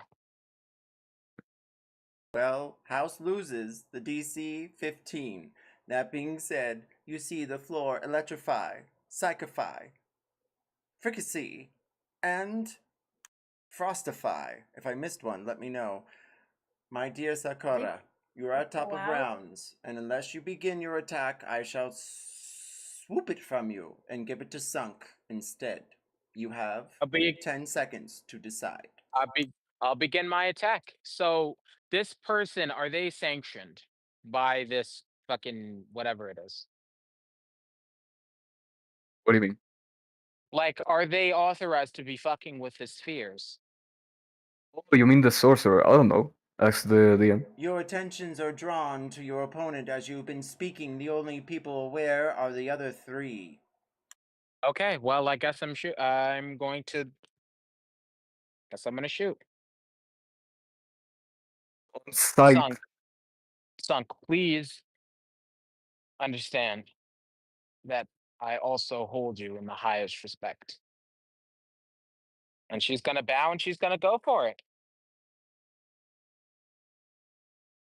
However, exe. I'm gonna be doing I can't get to my things. Okay, so fighting spirit. I'm going to use a bonus action to give myself advantage on weapon rolls until the end of the current turn, and give myself 5 temp HP. So I'm going to roll for that now. Exe. Christ almighty. Nat 20, 36. Oh, fuck, I'm dead. Yo, I really did not want this. I don't want to kill you, okay? I'm dead as fuck.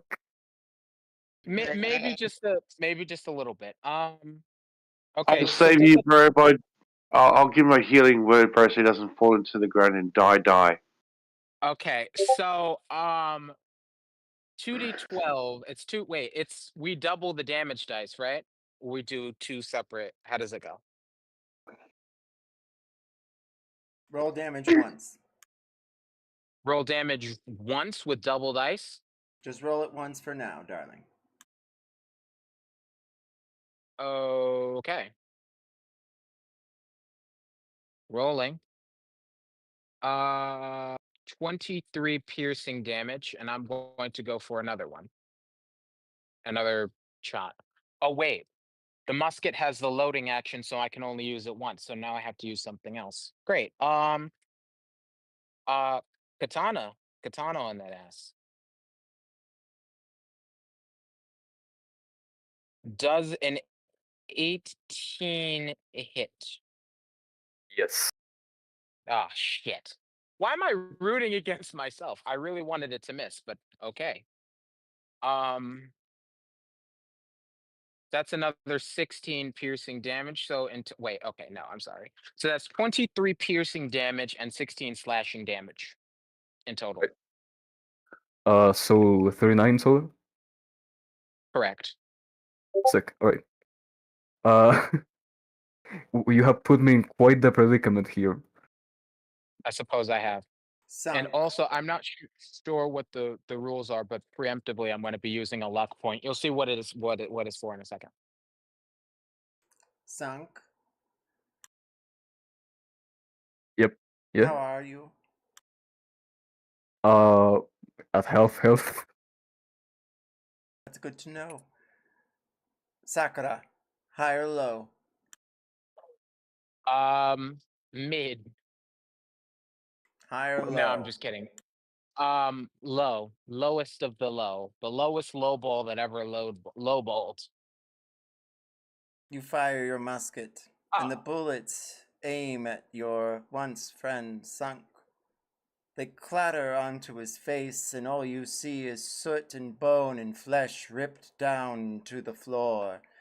The arcane spokes begin to roar once again, and you hear the frosty air. Oh It's so shit. strange. Sunk, roll me a con save. Wait, I Fuck. knocked him down? You got a crit, bro. Oh my god. I am so sorry. Fuck, 13 on a con save. Unlucky for some, but not for you. All others, except for Sakura, who's currently maliciously killing your friend, what do the rest of you do? Sarcasm, sarcasm. It's not malicious. She doesn't want to kill him. Maliciously compliant. Maliciously compliant or stubborn tradition or whatever the fuck. So Sunk died, correct? I'm not sure if I'm dead yet. He is I fallen to might the be. floor, and if you do not do something, he will disintegrate into ash and soot, and they will have to peel him off with some sort of fork. Wait, they're gonna have to wipe me All off the right, floor. and in the great words of Alexander Anderson, second verse same as the first. Since I'm still invisible, I'm gonna run in, grab Sunk, and just take him outside so he don't, bonk his head on the mat. And I'll join in too, bro. So like we're both running in so we can catch either side of him.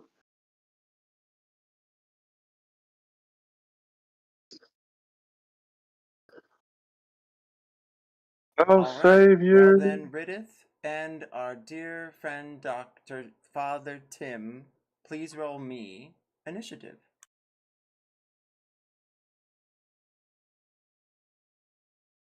Initiative.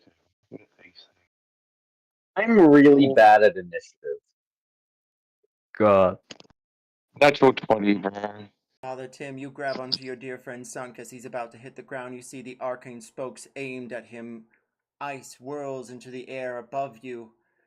It touches your cheeks. Roll an athletics check.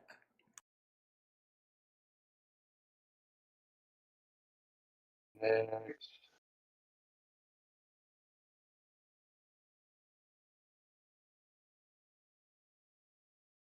You grab onto him, and just as you do, the ice whirls down at you like some sort of tornado of diamonds. High or low? Hi. They torpedo you like tiny pellets. Roll a con save.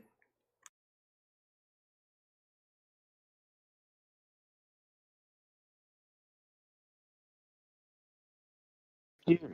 11.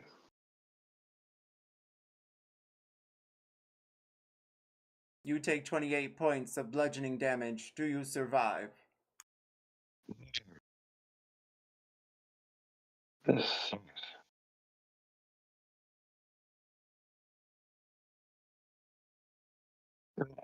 Yeah. Ridith, you run up to them just as Tim and Sunk are about to be fricasseed, electrified, psychified, and frosty. You may choose to roll athletics, but if you do not roll high enough, you will not be able to save both of them. Chew, what do you do? Guess I can throw the griffin out now to fly in and grab one of them. And then I'm back. Ridith I know, I was just saying I'm back. Please continue. Oh, and then Ridith could likely take care of the other then. Roll to Griffin. I rolled a 17.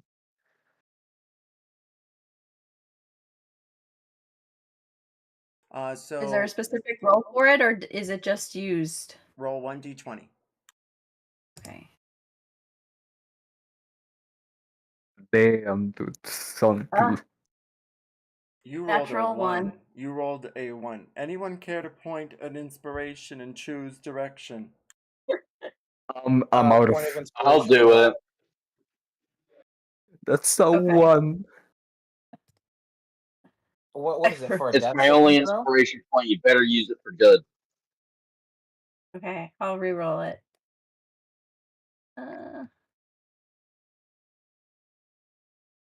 12. Chew. Acceptable. You throw your little tiny griffin figurine and it hits the side of the beam. It bounces back at you, but just as quickly you grab it with your other hand and with a twist you throw it up to your dear friend Sunk or Father Tim. Sunk. The griffin whirls around, its head shakes and brims as it enlarges, its wings outstretched, and Sunk falls just under it. It whirls into the air, and you hear the entire crowd gasp, and people ripping their tickets and running over to the bookie. What do we do? Who won? And Tim, you're grabbed by Riddith, who is currently invisible, and he whisks you off to the side just as fire begins to crackle where both of you once stood. Hold on, What's this? where's Sakura? Am I On the unconscious? stage.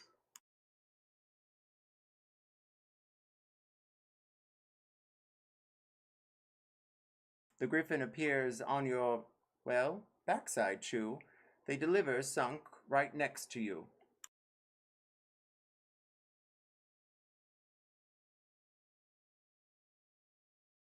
Sakura, Hi. you have won Yes. your second match. God damn it.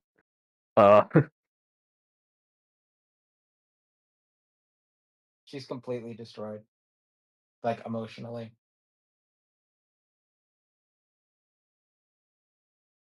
You know, like I can't like do crying sounds, but she's she's crying for what she's done, definitely. Somebody bring Sunk to me. I can give him help.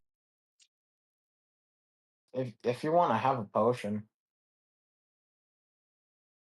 I I don't know can how probably far away you are though. I can probably heal myself. Save the potion. Shit, I might need it. I still might die. Exactly. Into Save it. fate? I got an ability for this. Continue. The serpent speaks its words again. Mesa!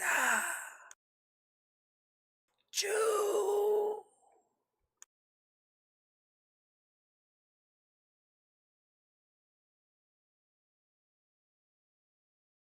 We will take a 5-minute interval.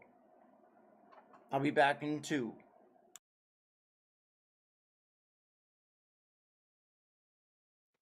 Stunk, really quick. I'm just gonna like put my hand on your shoulder, and I'm gonna need you to, on purpose, choose to fail a con save.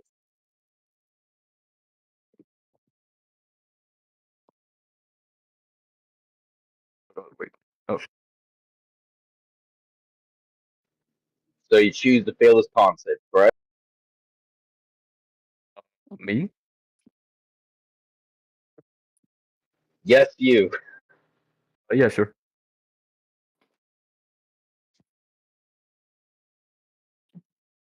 Turn into a zombie. I saved your life. Give me a moment. I just have to remember what dice my conduit.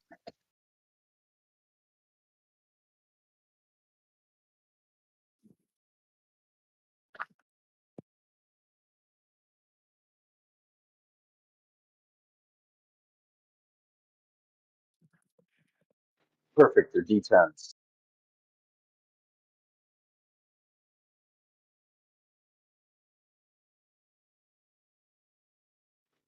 Alright, heal 12 HP and I'll quickly take 12 necrotic.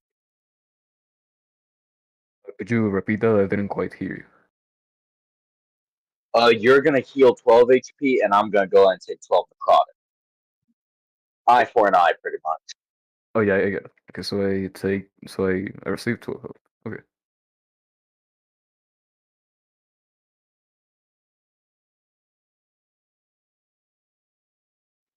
Good thing I can also do the exact opposite and damage somebody and heal that damage.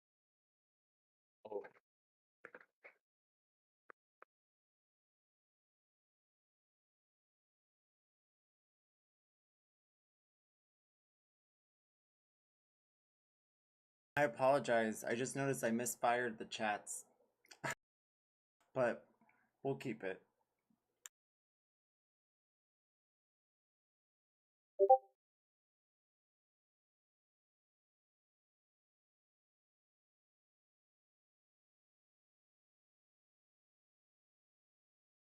All right, what's going on now, Chief?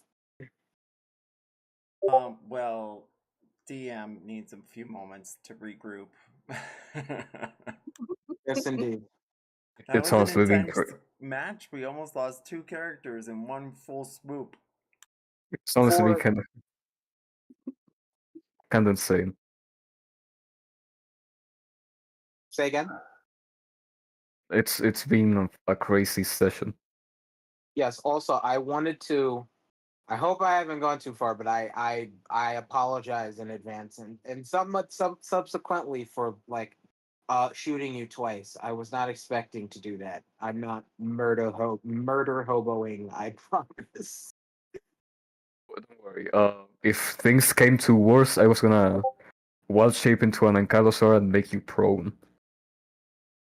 Listen, if she Yeah. died, she died. I mean, was, for me, kind of the same. You know, like if they gotta die, well, what can you do? I gotta die. I was trying to come up with like a like a sort of a code or pseudo code. And I'm like a huge history nerd, and like samurai were not necessarily honorable. Like they did a lot of crazy shit, like burned people's houses and killed villagers and shit. But I wanted to be like a fantasy samurai, you know what I mean? Like stubbornly attached to these sort of ideals and, forced to, adapt or die sort of situation. Because when you have a rigid structure, like, you know what I mean, right? Like I was trying to sort of simulate that where it's like, hey, I don't want to, but I'm forced to by this rigid tradition or whatever, right? That's what I was trying to portray in a kind of way. I mean, no, I get it, I get it. I'm not gonna like knock you for playing the character you wanna play. I was Right. just saying. I also don't want to like, it'd be just like, oh, I'm just playing the character and making other people miserable. So like, I personally like, I hope I haven't like gone too far on that front, just Although- because like I really don't like hurting people's characters. I swear. No, dude, you're fine. I was extremely amused. It's fine. Well, I am tickled to hear that. I am very tickled to hear that. Oh, I think this is a great session. It was just, that was a lot of emotion. All right, now we're back. Yes, a lot of shooties, a lot of zappies. A lot of Kill Bill music. I was a little frightened. And shooty bang bangs. Yes, very good. Chew. Roll initiative. All right. Uh-oh. Two, what have you done? Was the 17 not high? The 18 not high? If anyone lays a finger on Chew's head, their whole line is dying. Oh, yeah, no, we To gotta be kill him. fair, she was trying to steal him. Wait, let me check my notes because I think I still have 2 inspiration from last game. I used my I inspiration really hard last time, so I didn't have any for this one. I used it really hard just now because I'm not gonna have any for next time. Okay, I technically still have 3 left. That counts using the one from today's session. Is it fine to use inspiration to reroll? Of course. There we go. 19.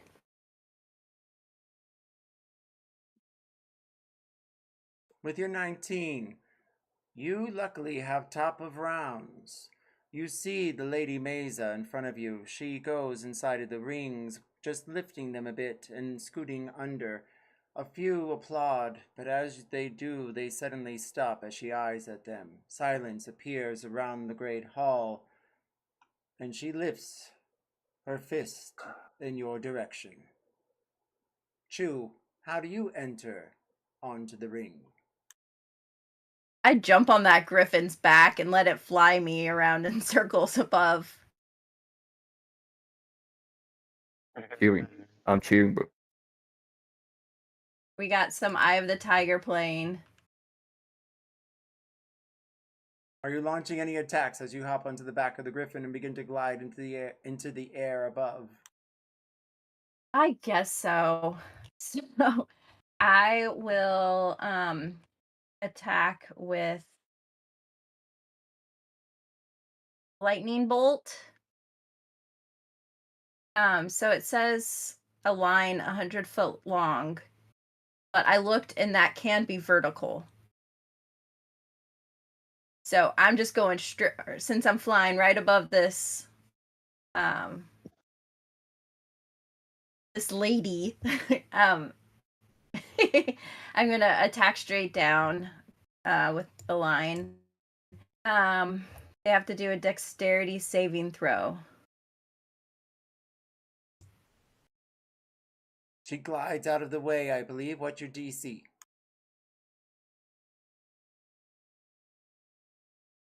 How do I check DC again? That's okay. I rolled a 15 on the die, plus her save, so I'm pretty sure we have at least a 20. What's the failure? On a failed roll is half as much damage. Alright, roll damage. She tries to knock out of the way, but you hit the side of her leg. Okay.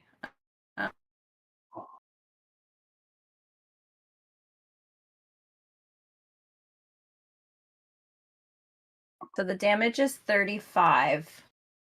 So half of that would be 17. And then also with Heart of the Storm, if they take any lightning or thunder damage, they take an additional 3 damage. So that would be 20.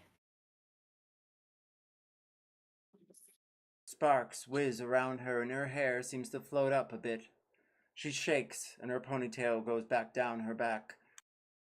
She lifts her fists, and then rushes gallantly at your place there on the stage. What is your AC? Can she reach me if I'm flying above her? Good point. One moment. Chu has wings. I'm on a griffin. Oh, I completely forgot about that temporarily for some reason. Yes. Also, please add 1,000 aura points to your sheet. Damn. She How much tries to would a jump with a mighty leap pteranodon into the air, and luckily, she does. What is your AC? 18. She meets you there on the griffin, and she tries to steady herself, but almost loses her balance, and strikes you with her fist.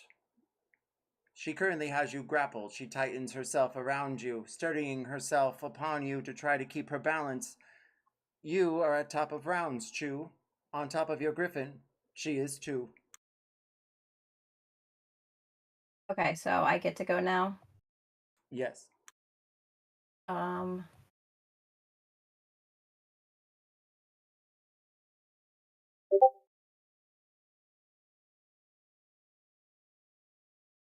Is she within touch distance?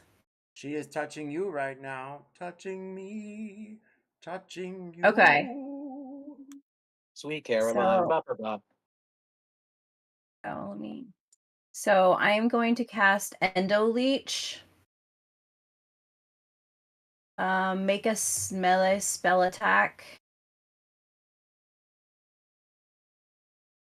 So what's melee spell attacks again?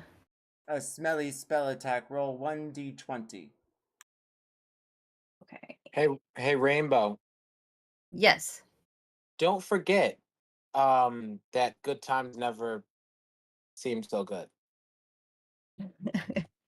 So good. So good. Yes, indeed. Okay, Rushing 17. back the chill for 30. You are able to hit the bitch on the back of your griffin. Roll damage. Okay, so this is going to be cold damage, and they can't take any reactions. Lol. That's fuckery. And their speed is reduced by 15. Okay, go away, window. Lol, lol, lol, lol, lol. 22 damage. Is it a frost spell? Yes. Her arm goes icy cold and she tries to grab you with her other one. She succeeds in continuing the grapple, and then she tries to hurl you both to the floor. Roll me an athletics check. Or I'm sorry, roll me a strength save.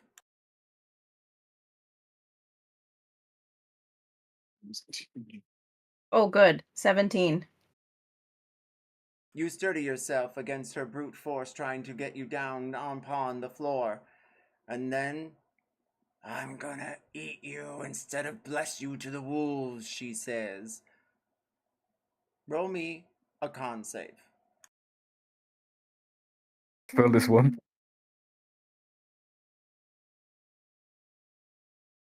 21. You feel the force of her energy trying to crack your ribs. However, she is not successful. You are at top of rounds again. Any of you in the audience care to do something while you gawk around at the spectacle that is this griffin fight?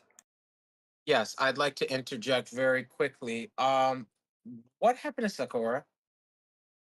What Sakura? One more time?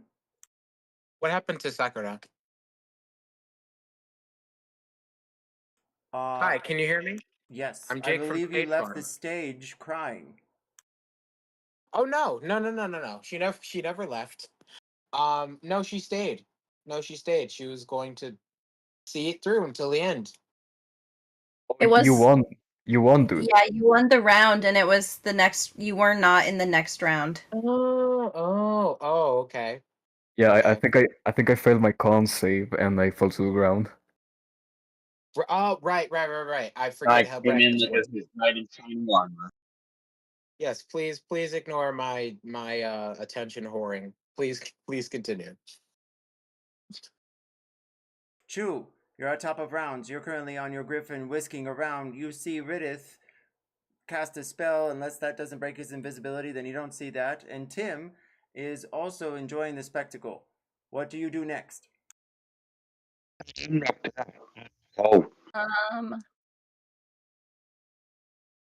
I will cast another lightning bolt. Make a dexterity saving throw.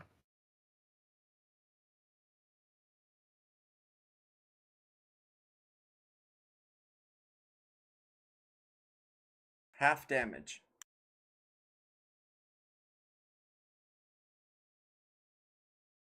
Okay, so that was 29. So half is 14. You see a spark of arcane lightning upon the griffin, and it shatters like little bolts around upon the floor. Anything else, Chu? So it's 14 and then the extra 3 damage. Ooh, nice. 17 in total. Yes. I think that's all I can do. She tries to wiggle you again to the floor. Roll a strength save once more. No, 5. Oh god. I do have the 2 inspiration left, so I'll use one here.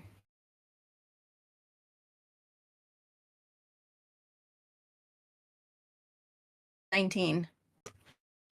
You steady herself as she tries to wiggle you off the top of the back of your griffin, and the griffin takes to the other side of the stage with a whirl of wind. It brushes upon your face, as does her fist. What is your AC? 18.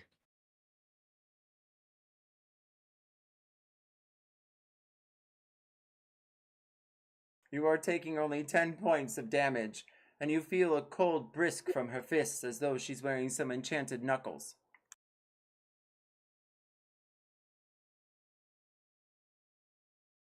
Well, that wasn't nice. All right. Well, yeah. I guess if we are touching still. Oh no. Um.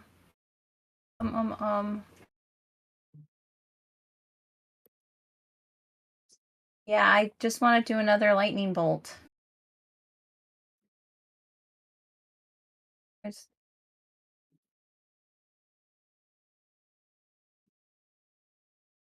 I believe it's half again.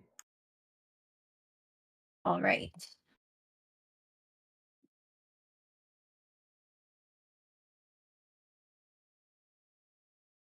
$31, so 15 plus the extra 3 would be 18. You see the glint of her eye turn and fade, and you see her brow scowl. It looks as though you're electrifying her, one attack at a time, and she'll try once again to knock you off the top of this griffin. Roll a strength save.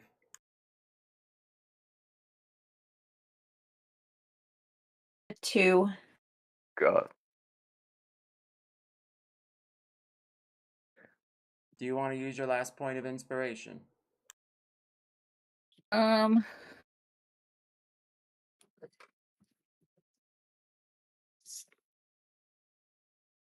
let's see what happens. Roll me 1d6.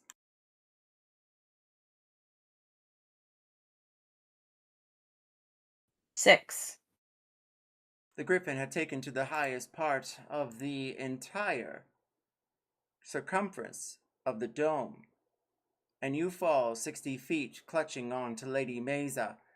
You both will run opposing athletic checks to see who hits the floor first, unless anyone in the audience care to do anything before I they land.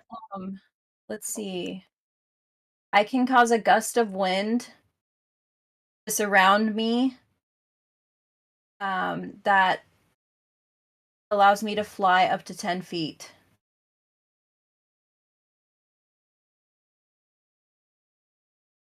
Do you cast that spell? Yes. It's a bonus action. It's not a spell. Or it might be a bonus action spell. I don't know. You try to pull yourself away from Mesa. She holds you tightly to her bosom. Roll me an athletics check.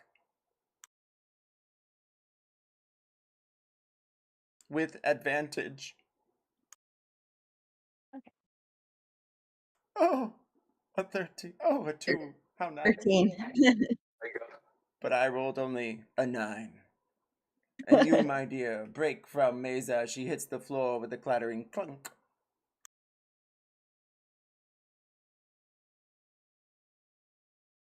The spires awaken, and you see her burn. You hear a scream echo through, and no one says a thing.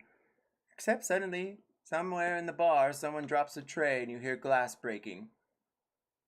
Like her soul in front of you, as she burns an eternity in Lera's tombs. I'll tell the wolves about you. You receive a point of inspiration for that one, Chu. Congratulations, you succeed.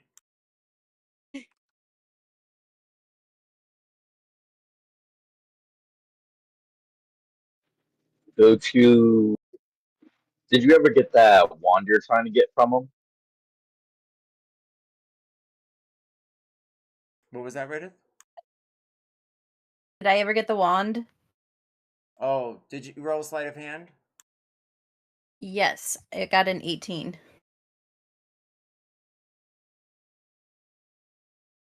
You wait for the perfect opportunity. As she walks by you and takes center stage, you lift the wand from her pocket. It will give you the ability to roll an arcana check to both amplify and mend arcane tools or objects. Can you say that one more time? So you have to roll an arcane check to try to mend arcane objects, things that are arcanic of some kind. And you also have the ability to amplify the power of those arcane objects. Well, that'll be useful to me. I do quite a bit of mending arcane objects. The dragonborn woman Time for the takes the arcane. stage and claps a thunderous roar upon it. We shall continue the match at daybreak. And with that, she leaves the center stage and the spires go dim.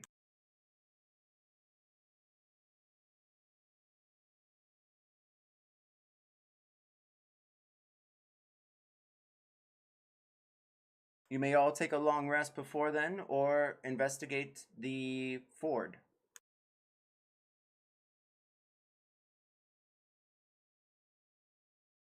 I'd like to investigate. All right. You But can roll before that, investigation or I'm move your going to- character. What's that? I would say I want to pull everybody in our little group toward me really quick, right? And I'm gonna use my strings and slap every single one of you dumbasses. What were you thinking? We're here on a mission.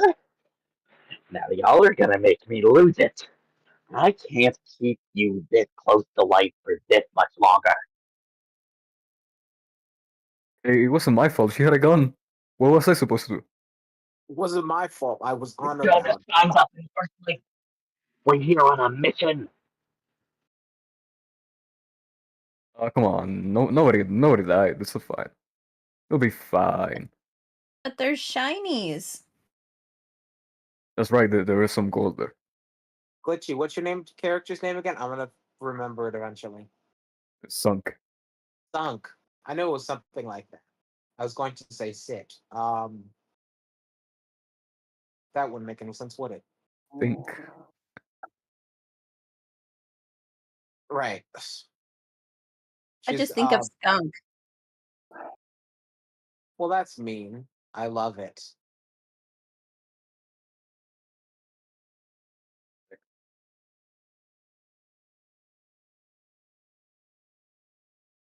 That being said, is this.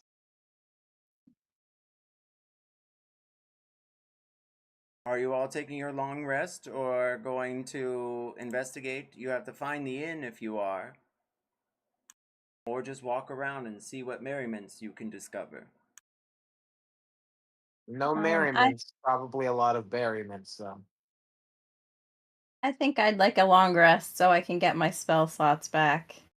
I'd like a long rest as well to get my wooby abilities and stuff back. You're so right. I should probably take a long rest too. Then. Yeah, and I'm unconscious, bro. Right, so you're already I'm long resting, so it's okay. The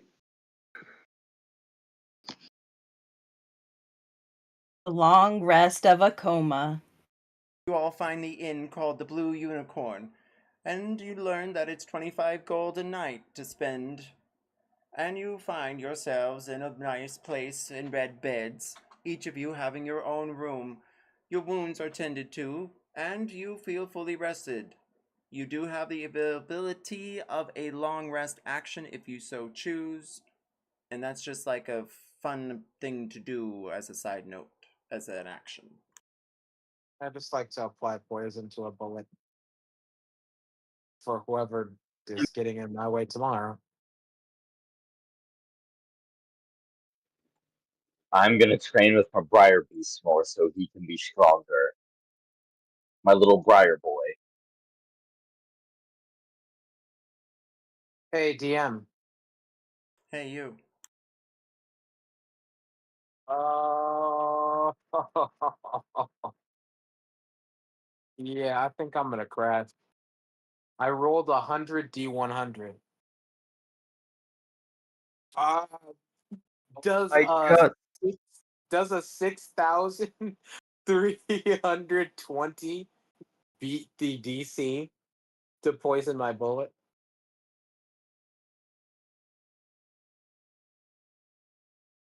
High or low? Wait, what happened here? Um, hi. It does Just not. fucking with you. Hype. Uh, You're kidding. Dies.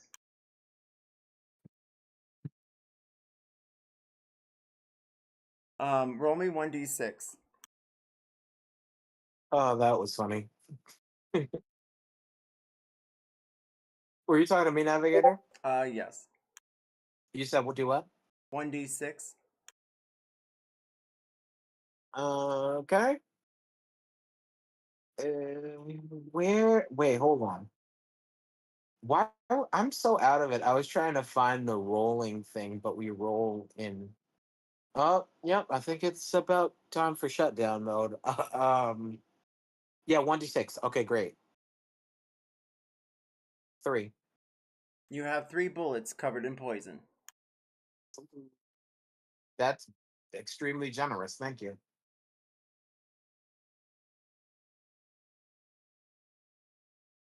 Anyone That's else it. for a long rest action? Oh, I'm sorry. What's that, Connor? No. That's it. She's just contemplating the harm that she's done to her friends, and being kept up for most of the night. And that's it for me. Roll reflection. No. I die. I rolled in that one. Reflections of who I am. All Oh, right. can I attune something? Yes, Rain, you may. What are you attuning to? Armor of safeguarding. Attune us in. I keep forgetting that we started off only being able to have one thing attuned.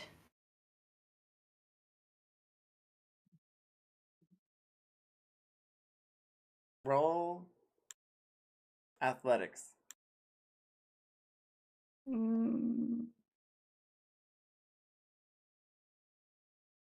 And You try to strap the armor to yourself. Arms first, then legs, chest, and torso. And then you move just a centimeter, and it all falls down on the floor with a clatter. You did not attune this evening. okay. I want to try train my Briar Beast some more so they can be stronger. Roll handle Briar Beast. Would that be animal handling? Sounds great.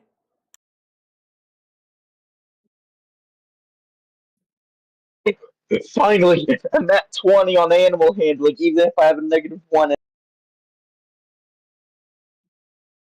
You're ridiculous. High or low? Hi. For the rest of the day, your commands to your beast are done as free actions, only one per turn. And when your beast attacks, you may add roll me 1d4.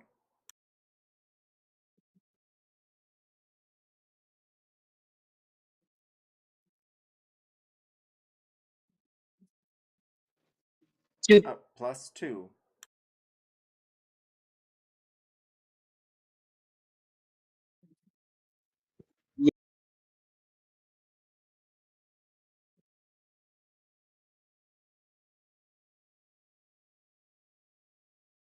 Anyone else for long rest actions? Father Tim, you do have a long rest action even though you're recovering, as well as you, Sunk. Just go to sleep. I'm KO, bro. to make a potion of healing with my herbalism kit.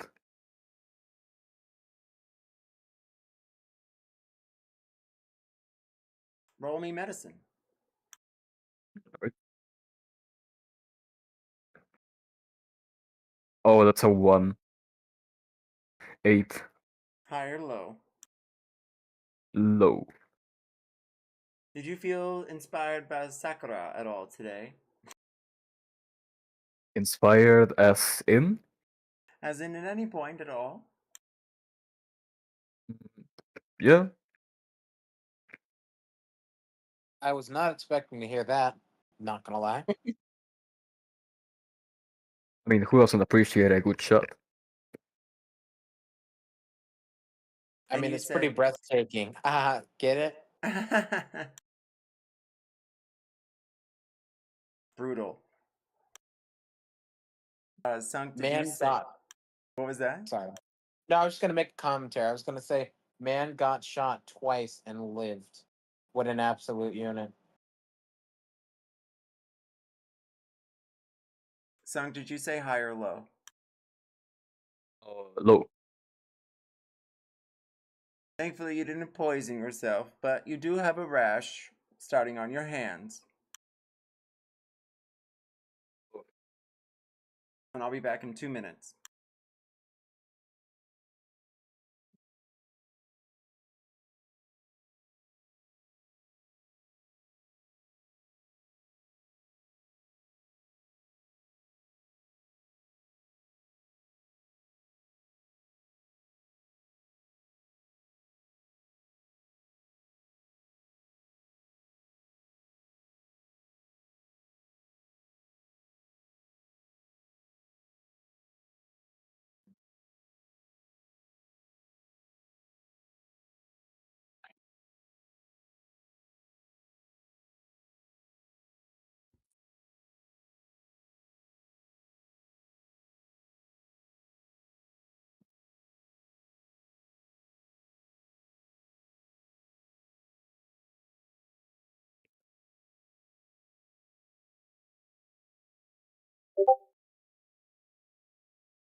This could have went so bad.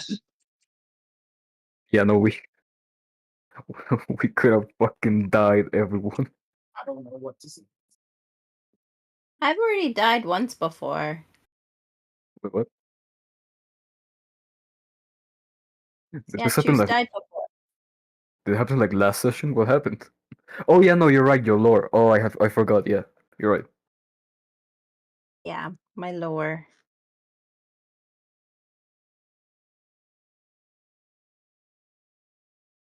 You hear a gong go through the entire ford, and you find yourselves again there in the hall. The dragonborn woman is next to what seems to be the sides of the room, and the announcer speaks. Welcome to the final round of the Grand Champion, with one Sakura and one True. They are fight to the death, because the rules state that if you survive the arcane spires, you shall be saved and given a gift of the ancients as well. He points over at the stand to the right, and you hear the crowd ooh and ah and gasp. Oh, Does anyone do anything before the fight begins? buy some food from the vendor. You find you all had quite a nice Greyhawk continental breakfast waiting for you in the morning. A tray was set by each of your doors. You had a hearty meal. Sunk, roll 1d4.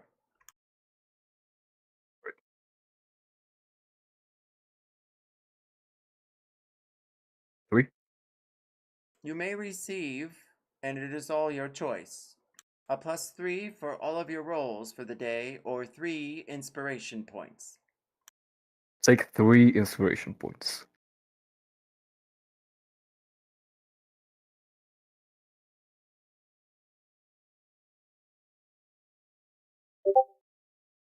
I'll take the 3 inspiration points.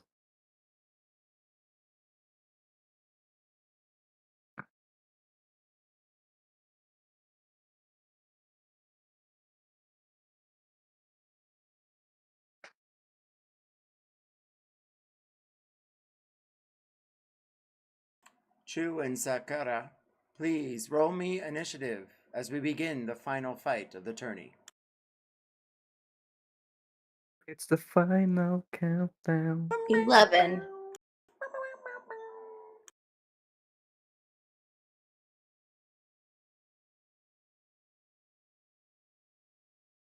One, two, one. My server just crashed on D&D Beyond. I'm reloading. Oh shit. Oh shit.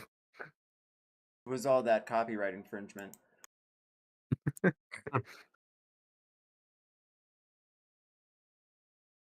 21 for Sakura and an 11 for Chu. Does anyone care to change their initiative with a point of inspiration? If you want to change your initiative, you can, Sakura. What, to be lower? Yeah. I not Do you trust me? not really. I mean, I'll do it for like bits and giggles. Watch, hold on. I will re-roll for shits and giggles. Even higher, by the way. Yeah, 23. Yep, I knew it.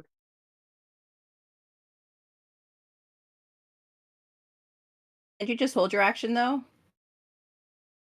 I mean, yes. For like why though? Why do you I would, huh? And What? If you said something, I didn't hear you. I So- didn't say anything, but I just have an opening move. Right, which is to knock me on the ground and vaporize me.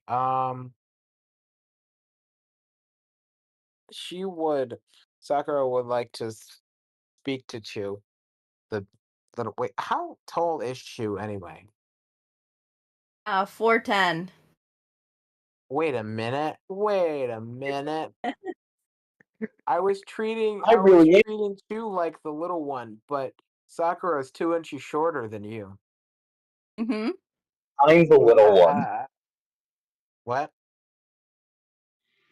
I'm the little one. I'm like 2 foot tall. Right. That's so funny. I'm like, oh, Chu, the little one, but she's like 2 inches taller than Sakura. That's funny. It's all ears though. It's all what? Ears. No. She's all Yes, it ears. is. Oh, speaking of, Sunk, did you ever take the action and pull the kernel out of your ear? I mean, I never consciously did. I think I could do it right now. I don't think I slept with it. Roll sleight of hand. Didn't I have disadvantage on my next sleight of hand check? Yes. Oh. That +1, bro. That +1's gonna save me. Nope, I got a fucking 3. The kernel seems to have wedged itself deeper. You might have to see the medic later on today. If only we had a doctor. Yeah, if only. okay, come here. You know you're gonna get makeup first. Take a seat.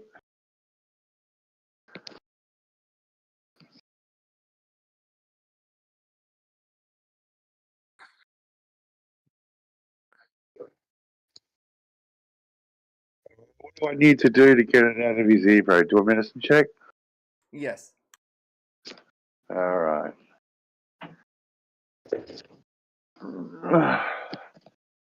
Let's see if I roll a natural one. Please do. Should I prep and get ready to do the thing again? Let's Oh, see this. I thought that was the roll. I got so fucking It scared. was too. Like, oh gosh, I don't want to figure out what's gonna happen. 14. Thank goodness. The kernel goes out without a hitch. You use a pair of pliers and a twig or a stick. Thanks, Doc. There you go. And here's a lollipop. And here's a bill. Yeah, that'll be 50 gold pieces plus insurance, please. God damn it. Did I get my gold from my bet?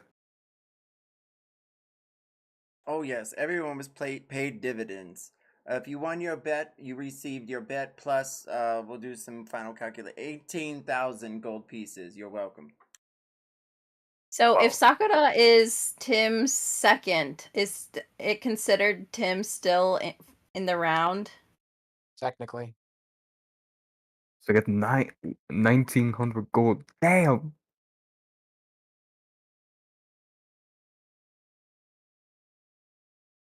So look at this Wait, thing. So phone- Sakura goes down, means I get to jump back in. Uh-huh. Yeah. Is that how that works? I'm not disagreeing. I mean, we're just making it up as we go along. Yeah, kind of Oh, at this as a Fair point. too, party, Stu, because it's fair too because you have yourself and the griffin. I mean, I think we've broken every rule from this establishment, so. There are no rules. Except don't die. Though if we really want to break them, I can start pulling things out of my great bag of tricks. that might have been where I was gonna go with my turn. Similarly, it'd benefit the party most if Tim won. I mean, I already cleaned my bed, so I'm not sure if that's still. If you tell them.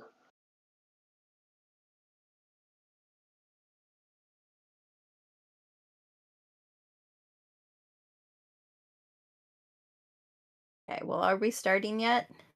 I believe Sakura had the floor. She wanted to speak to you, Chu. Okay, let's speak. Chew. I've already done terrible, terrible thing and harmed our good friend. I don't want to have to hurt you. I just want to have a good time. This is a good time to you? Yeah. If you want to check out, I'll jump in for you. I'll fight you. You want to do that? Why can't you just back down? Oh. Why is he You think genuinely you? disappointed? Why can't you back down? What I are the told rules you. on racing the clock? Like, what if we just don't hurt each other? Like, try, but don't actually get enough damage to take the other down. Chu, as you say that, you scan the room, trying to find another way out. And then you see the dragonborn woman gliding against the wall. She's eyeing the spires. And you remember you stole her wand from her just the night before, and it may be prudent not for her to search for it currently.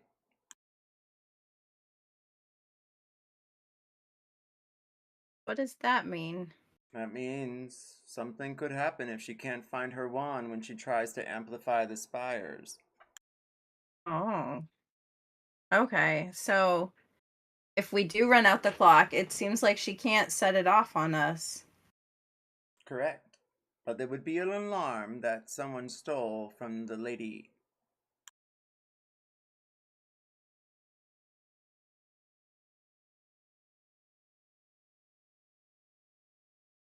Well, I guess it's my action or nothing. You can hold your action. You can forfeit. No. Do you want me to step in for you? Do you want me to step in for you? So means you don't have to do this. If You you son of a bitch. if you wanna run I it back, would. I That would be my absolute delight. Are you kidding me? Oh yeah, Alright, second me up. Second me yeah, up, bro. You're my second now. yeah, yeah, yeah. Fair's fair. Out you go. Chew. Alright, Chew, you ready? Hold on. I want to say something before you start. Chew, you Yeah. can still back away. I don't want to see you hurt. I've already had to hurt one of our friends today. I don't want to see you get hurt. Oh, that's nice.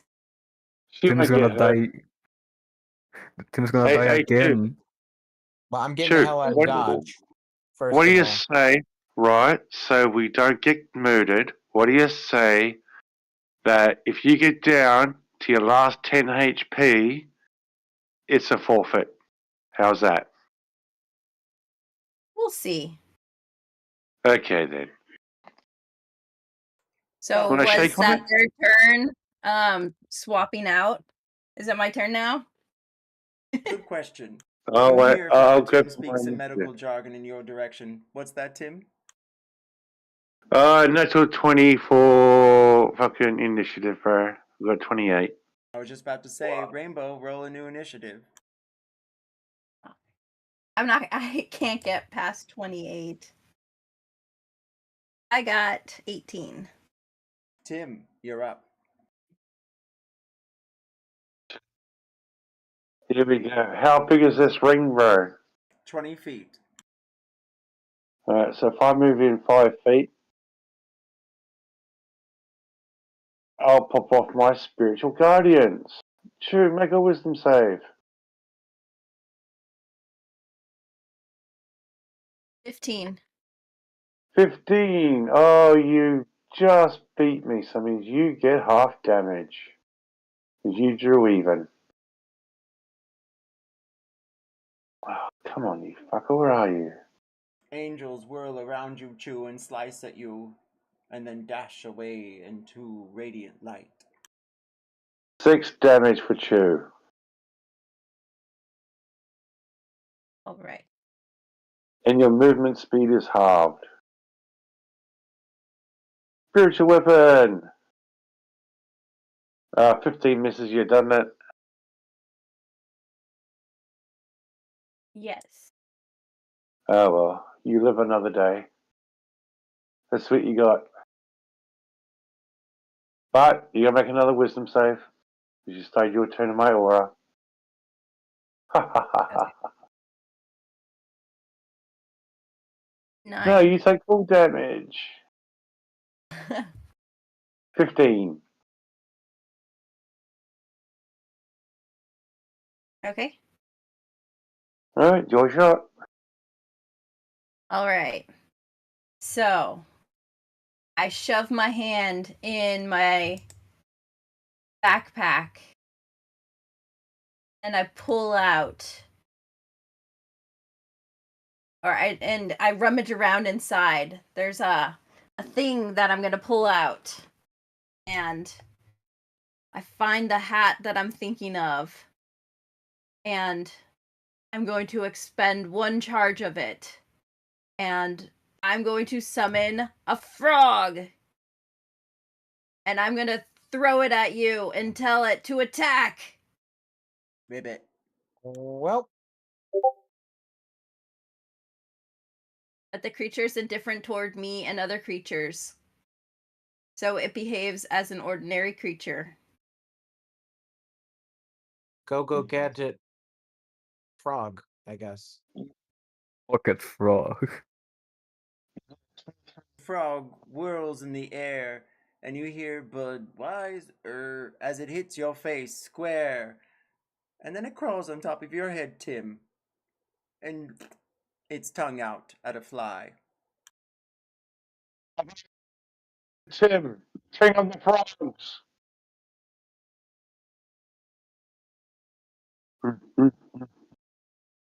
Okay, that's my turn. Okay. Alright, I'm a bit of a conundrum here. Let's see. Spiritual weapon will kick off first as a bonus action. 26 hits. You've done that. Yep. you take 6 damage.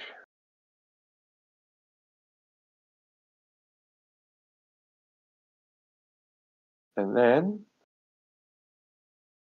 Oh, that's an action. Alright then. Bonus action, healing word. Those are all actions.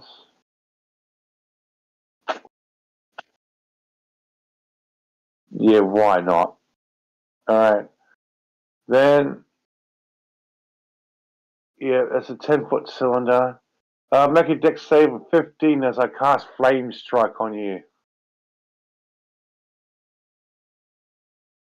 Oh, 9. you take full damage. That ain't good. So you take 17 fire damage and 8 radiant damage.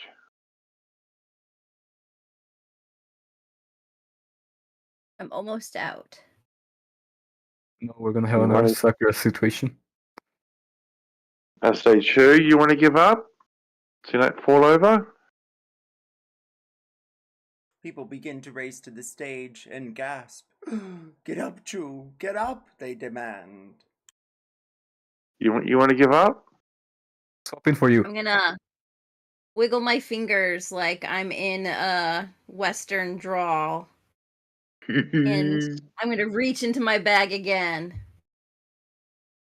And I'm going to feel around. And then I'm going to grab another frog. And I'm going to try to throw it at your face so it makes a slapping noise.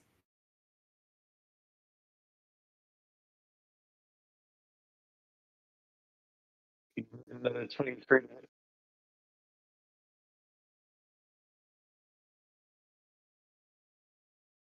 Can I throw athletics? You may.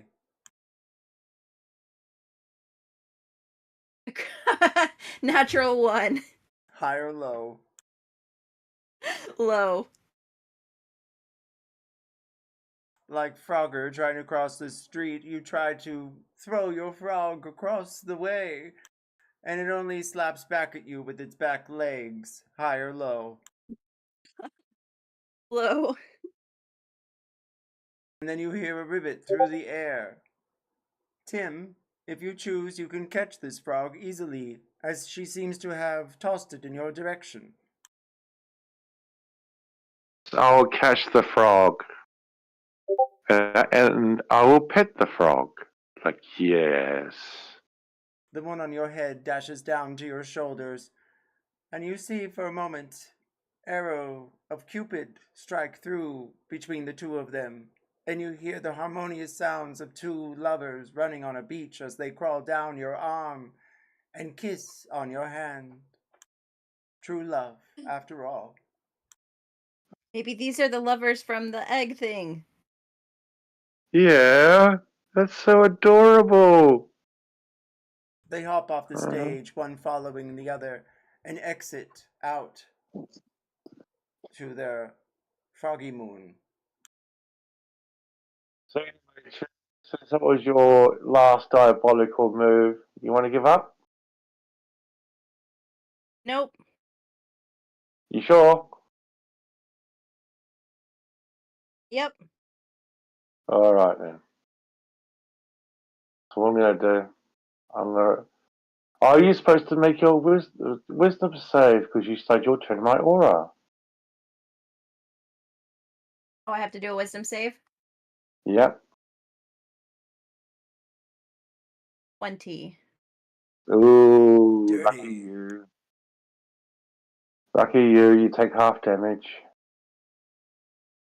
of 8, so you get 8 damage. Okay, I'm at 0 now. I'll catch you. I got her. I hold her in my hands. I win.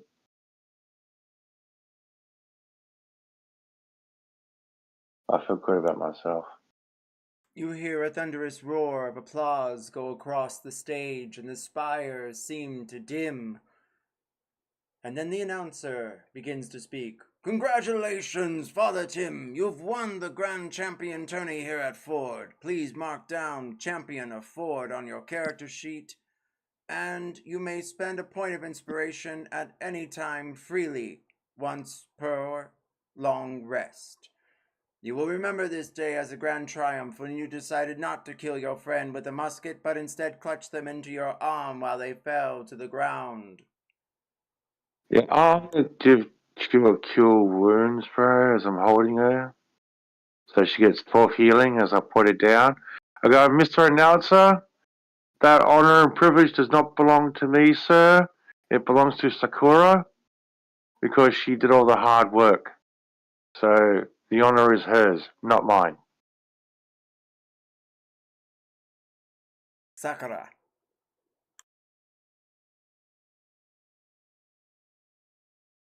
Sakura. We'll come back to you. That being said, I have a question for you, Father Tim. Yeah? Where did you lay down Chu? Oh, no, I healed her first, and then for 12 healing, so I'm guessing that she's awake, so just put her back on her feet. Excellent. And Sakura, are you here?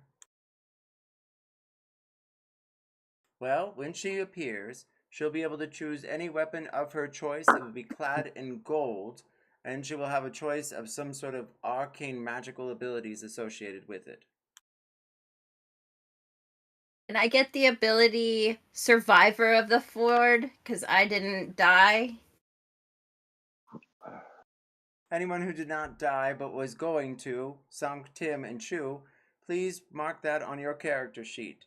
Survivor of Ford. And Tim, you get to mark that down twice, meaning that if you fail one of your death saves, you may choose to succeed instead. As well as you, Chu, may do that once, and Sunk, you may do that once also. Can I get something for saving their asses several times? Whenever you go invisible, you will roll 1d4 and receive that in inspiration points. You may choose to divide those inspiration points amongst whoever within the party. Write down Sweet. And this is Invisible Savior, level 1.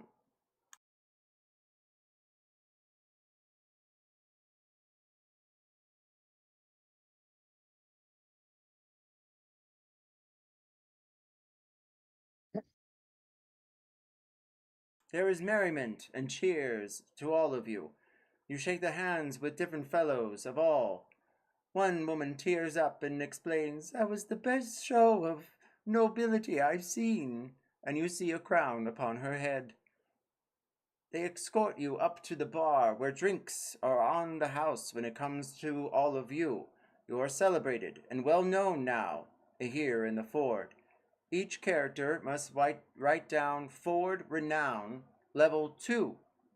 Within the Ford, you may re-roll your dice twice before you decide which one to keep.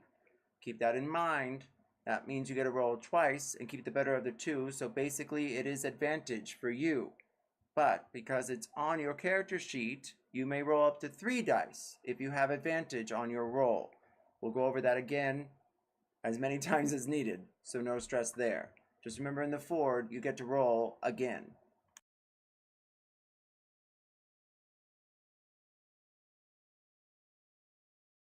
I want to live here now. Well, take the Ford with us. We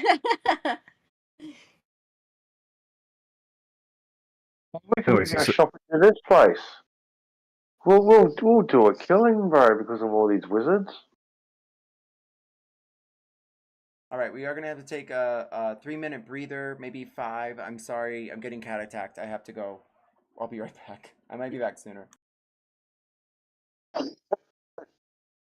At your cat. Bark at your dog.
Okay, apologies, I'm back. What do you guys all do now as your celebrated figures within the fort? There are a collection of gatherers, people wanting your autograph, and it seems as though they have poured you all a great large chalice of honeyed beer. I'm gonna drink a lot. They did say drinks were on the house. They I didn't did. even win a match, but I still get it.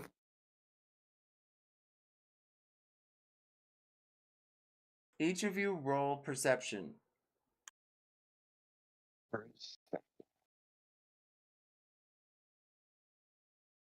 Well, looks like I'm using that free reroll already. Is it once per day That's it. or just on all rolls? On all rolls. It's an all roll, Okay. so roll again. Just to see if I get something better. 18. I did not get something better. 22 on that perception check.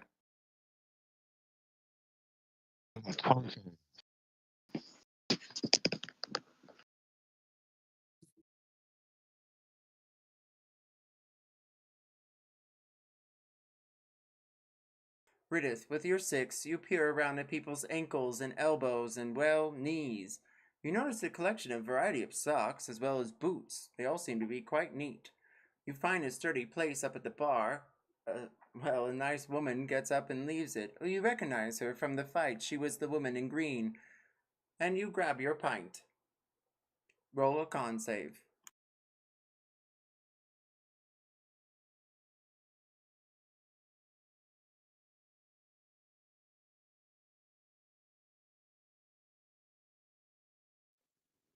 Nat 20.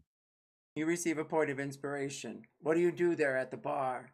You see a collection of, well, different brews as well as a bartender or two. I'm gonna just smoke my pipe and vibe, just making like different little dragons and stuff like that with each cup. You receive a point of inspiration.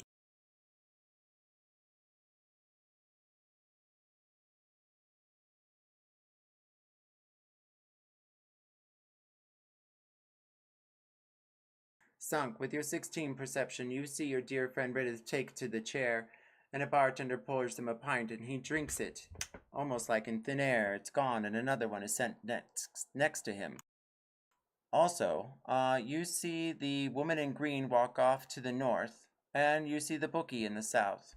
Meanwhile, you see a collection of knight commanders from Greyhawk scattered around, and they seem to be glaring at you, including the dwarf that was fought earlier and lost. Oh, I thought he died. Oh, he did die. I'm so sorry. They were all wearing patches on his arms. Sorry. I'm a little tired right now.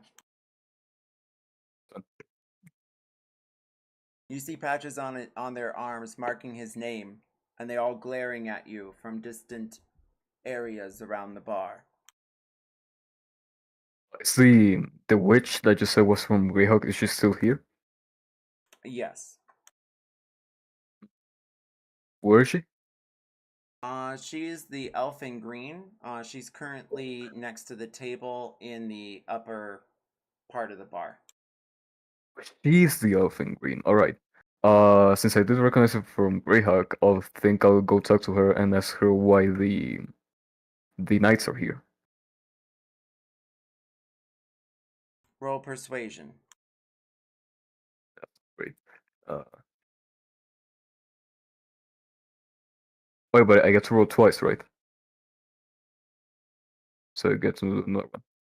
Okay, that's even worse. 8. It seems as though your renown here in Ford is short-lived, according to her. As you approach, she stares and looks directly at you and then turns and walks the other way. You see her leave the bar. Do you pursue? Honestly, this seems kind of important. I do.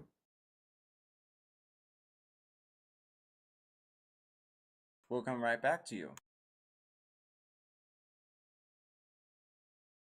We go to an 18 with Chu. You see everything through and through. Riddith at the bar, and then Sunk seems to leave for the northern part of it. You see a collection of chalices and beer in front of you. Do you partake? No. I want to see if there's any, I guess, wizards I could talk to about any arcane objects I might not know about. You scan the See if I room and can. you see someone with some sort of hood. They're playing with dice as they roll them on a table, and then they pick them up again. You notice something peculiar on their wrist. They have a tattoo, and it looks like some sort of abjuration rune. I go over and ask what they're doing with the dice. They stare up at you. Roll persuasion.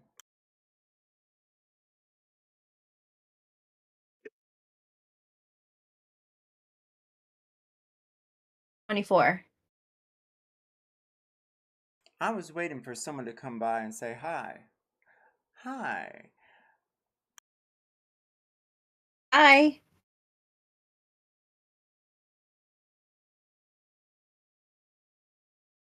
Am I the person you're waiting for to say hi? Because I can say it again. Oh, I guess so. Sit down, they say. And as you do, you notice they are drow through and through, from top to bottom. But with that arcane abjuration spell, roll Arcana.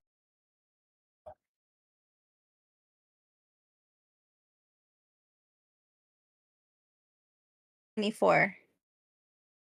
You peer your eyes around them, and you can tell that they are not who they seem. It looks as though they're using some disguised self spell. Can I ask you a personal question? Yes, she says as she continues rolling the dice. Can I ask you about how that works? I don't have to know who you really are. I'm just really curious about the magic under it. And I point at the tattoo. She shows you her wrist, and it looks like some sort of arcane twist, like a tornado with a star in the middle. It's to keep myself safe, she says. Ooh. Where did you get it? You ask a lot of questions. What about you? Where are you from? She says. I'm from. Shoot, what's the name of the place? Greyhawk, Artisan District. I'm from Greyhawk, the Artisan District. I have a little, kind of like an antiques art objects rehousing store. Are you one of the ones at the tournament? She says. Yeah, that's what they say. I'm a survivor. I'm not going to give up. She stops playing with her dice and pockets them into her bag. I've heard good things about you. There was a gaggle of crowds chit-chatting. My question, though, is why are you all even here? We're on an errand, but passing through. You know, we have to sleep somewhere. It's not safe outside. Roll deceit. Is that not true?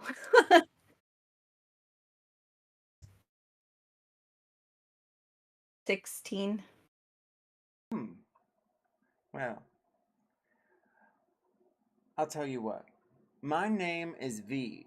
You can find me over in the Blue Unicorn. I should be here all week. I have a question, though. Can I Uh-huh. ask you something personal? You can ask.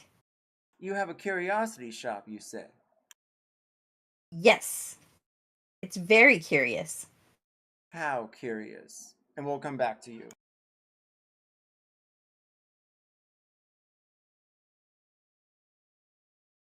Going back to the perception checks, and it looks like we have a...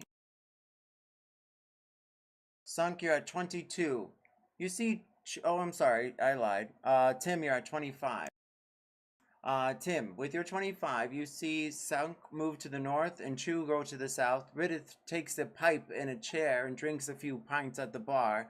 He's making jokes and telling tales of some kind. Riddith, roll us a performance check as the bartender leans in and tries to listen to all of your interesting stories.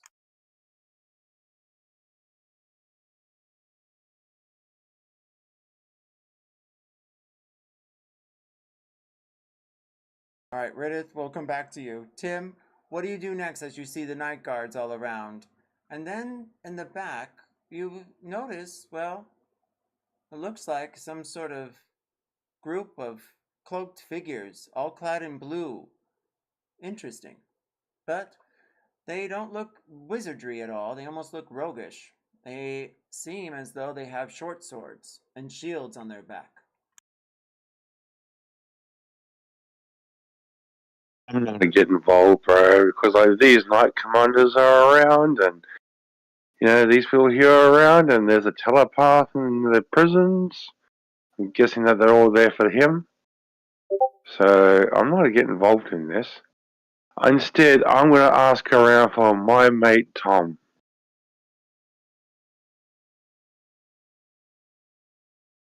Do you ask the bartender, one of the night commanders, or someone at random? I'll ask a student, bro.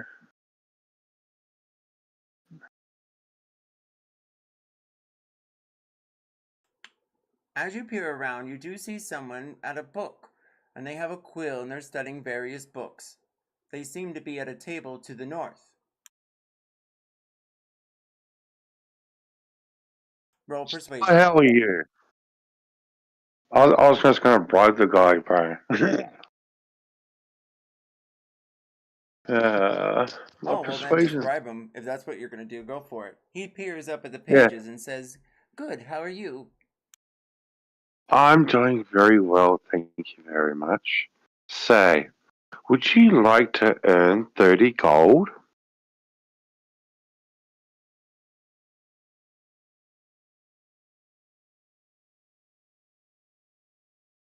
He looks at you puzzled for a moment.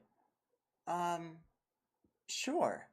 He closes his book and puts his quill into his ink. I'll give him the 30 gold, bro, and go, hey, can you take me to see Tom Parisi, please? Oh, you mean one of the head magistrates, as well as the training for the Mage Guild. Yeah, I think I could. I mean, you didn't have to give me 30 gold, but yeah.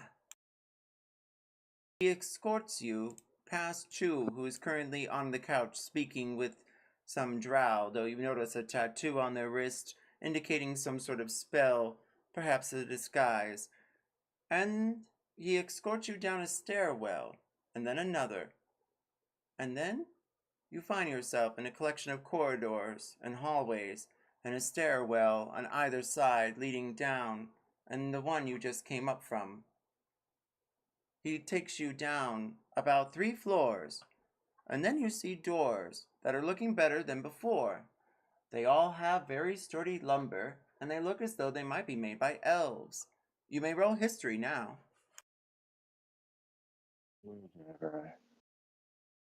I am not that bright. 7. You're not sure what tribe or kind, but as you walk through, you notice plaques next to each door, and there, Tim Easy. Tom Easy. My bad. For easy. Over easy. Well, he leaves and takes his 30 gold, and you see him do one of those hop skip jumps down the hall. Do you knock or investigate this odd space? I'll politely knock on the door, bro.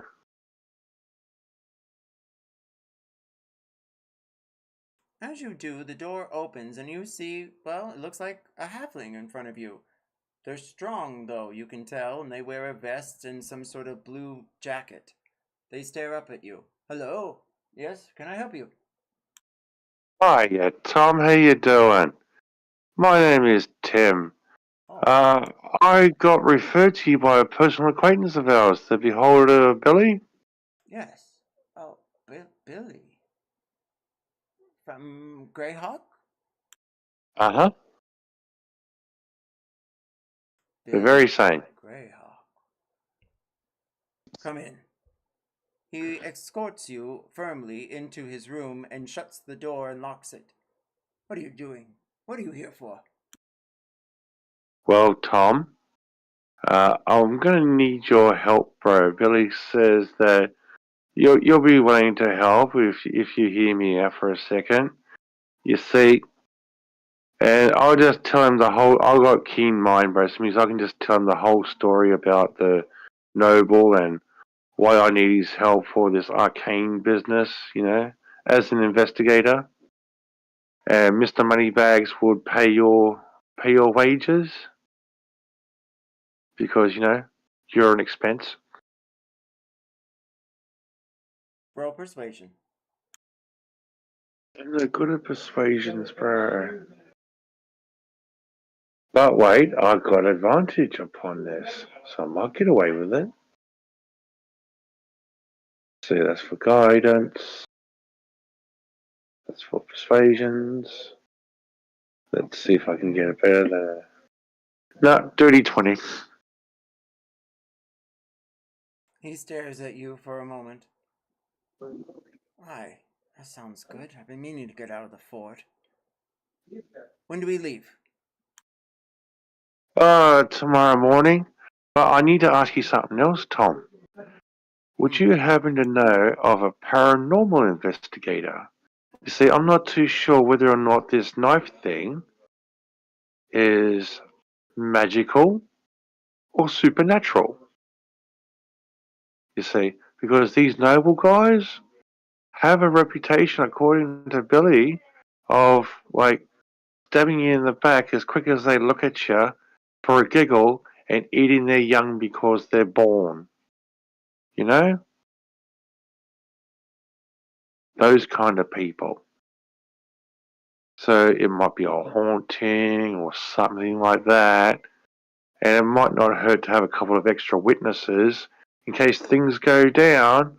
We have to defend ourselves, and we got you as a witness and another guy as a witness to say, hey, self-defense. He goes to his bookshelf near his desk and thumbs through the different books and then finds one. A red book with gold trim. He hands it to you. Spectres, Ghosts, and Then Some. By Dr. What's it say? Just Zeus. By Dr. Zeus. Sounds like a Dr. Zeus title, doesn't it? Yes. He was a great, theologist, and he is said to have studied specters in their natural habitat, even went to the Alley of the Dead and survived there in Waterdeep, I heard.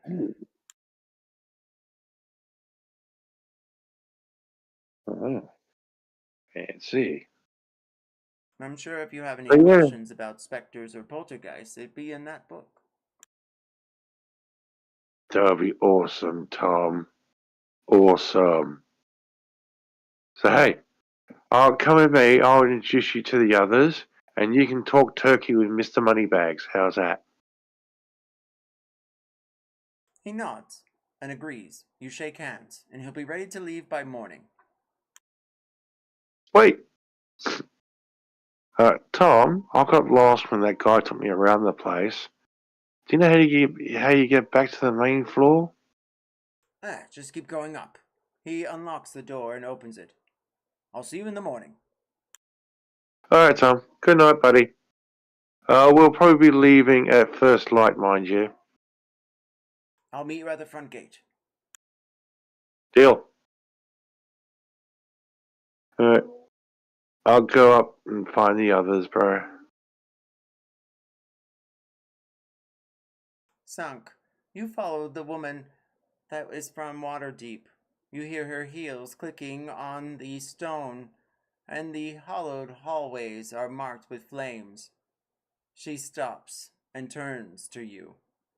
What do you want? I'm sorry, I thought you said she was a witch from Greyhawk. Yes. Well, it's just that you say Waterdeep. I'm sorry, what did I say? I'm sorry. She's a witch, but she's also a thief slash from Greyhawk. My bad. Oh yeah, Throwing no, water it's deep fine. in there, and I'm trying to scoot it all out, but I've got water deep on the brain. No, it's fine. We're all a little bit tired, I think. But anyways, I'm gonna say, well, I recognize you from the. You said she was like the head, the head of a particular night group in Greyhawk, if I'm not mistaken. She's part of the Thieves Guild, one of the most renowned, known as the Black Hand. Right, right. So I wanna ask, well, since you're from Greyhawk, do you know maybe why the guards from Greyhawk are here? You know, it's pretty far out tavern. Roll persuasion. Again. Yeah, yeah.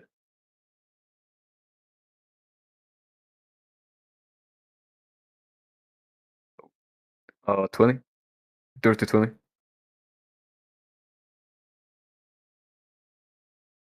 Come to my room and I will tell you everything. C14. Number?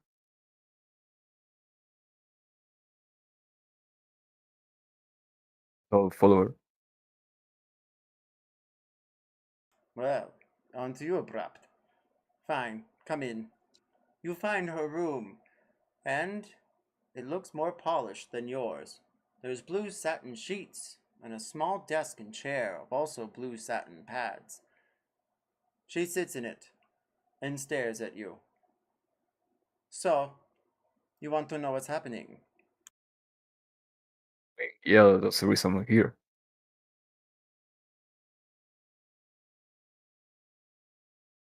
She smiles a bit and then stares up at you. There are some things even thieves do not know. Apparently, there is some illegal auction happening in the fort this evening. I'm here to figure out where and get our share of the cut. They took our goods from Greyhawk. I followed their tracks to here and fought wolves on my way. And now, my halfling protege is dead, thanks to you and the rest of you. What? That wasn't me. I didn't kill him. But you can't bring him back. Blood for blood. Roll initiative. What have I done? Oh. All right. Oh, 20. Oh, natural 20 on the initiative. You receive a point of inspiration, and you go first. Sick. Damn. Okay. How big is the room we're in? It's about 20 feet, and you see her pull a longsword from her side. She tries to strike at you, but it only clips what seems to be the door. Though things are happening quick, what do you do next? 20 feet square, and how tall? We'll go 10 feet at least. We'll say 15. Alright, sick. As always, bonus action wild shape, and I'll do. Let's go with the Amphisbania. So wild shape into the Amphisbania, and then I'm gonna perform one bite attack. So let me roll for that.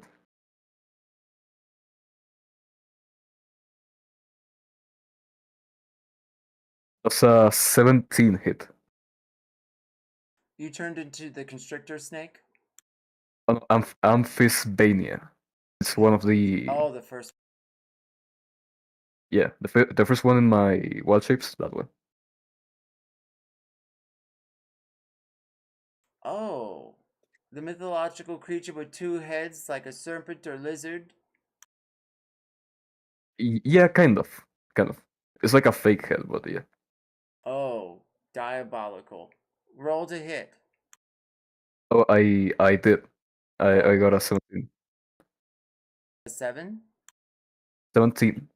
Oh, fabulous. Even better. With your 17, you do hit her on the side of the cheek as your snake bites her. Roll damage. That's-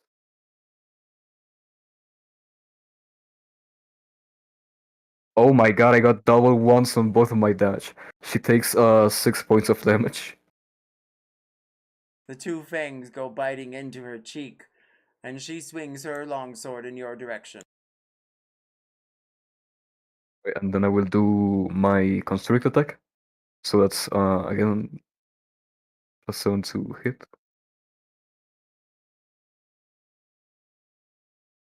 Wait, but I can roll twice my attacks, right?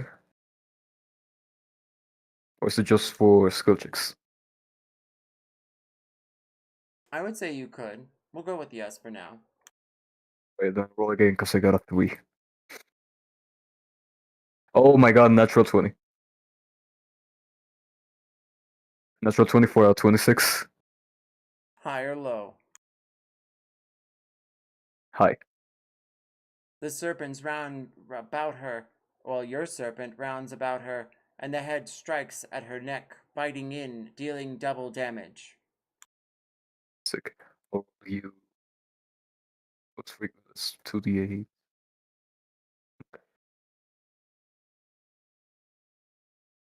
So that's 9 plus 4, 13, 26 points of damage, and she gets the and she's grappled and restrained. OM gods. She drops her blade to the ground and you hear it clatter. Enough. I'll tell you. You can help me. We can become forces.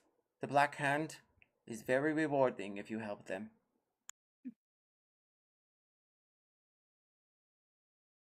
So okay, before I drop my grapple, I'm gonna say drop all your weapons. I know you thieves have some daggers. In Carta. And as she does, blades appear from her tight leather armor and hit the floor around her. And then one from somewhere behind her. Then I'll release my grapple, but I'll stay well shaped. So, what do you know? And we'll come right back to you. Chu, how are you? Good. Excellent. The woman looks over at you. Just how curious.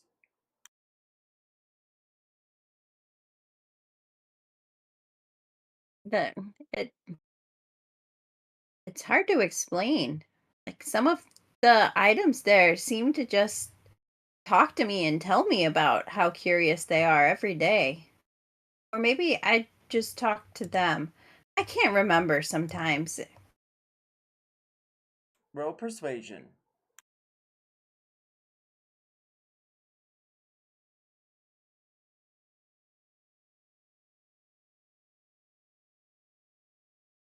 Anyone. We can't talk here, but I know a place, she says as she leans in and whispers in your ear. She gets up and starts leaving, and turns and nods her head in your direction. I follow. You stand in front of the tactician's quarter, which is where the guards are, and most of the academy for mages as well as new recruits for Greyhawk. You notice she walks by and nods at the man taking, well, names as they normally do, but she didn't take yours. And neither did she take hers. As you're escorted down, you go at least 4 different rows, and then finally come to a door. It's more polished than any of the others, and it has a large plaque on it. Madam V. Archery and Arcana. Come in, she says as she opens the door with her key. Oh, what a cute little. Is this an office? It opens up to a large room, and there's a set of chairs and crates and chests. In a way, she says, as she walks down to one of the chests and open it. What can you tell me about this? Can I investigate it? You may. Would this be investigation or arcana? Either of your choosing. As you peer into the box, you see a lot of hay and then a large mithril blade, almost like a greatsword.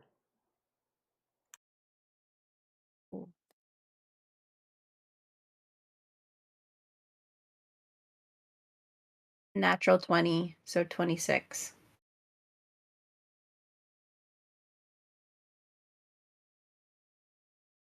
You can tell that this blade is one of Alona, a mythical unicorn goddess. And its, well, abilities strike the fear in any foe. As with any attack, it also deals magic missile upon every blow.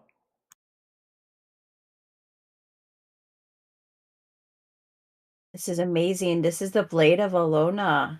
A unicorn. Is it? She says. And then she starts opening other crates and chests, asking for you to investigate them with her. Roll me Arcana at least 4 more times.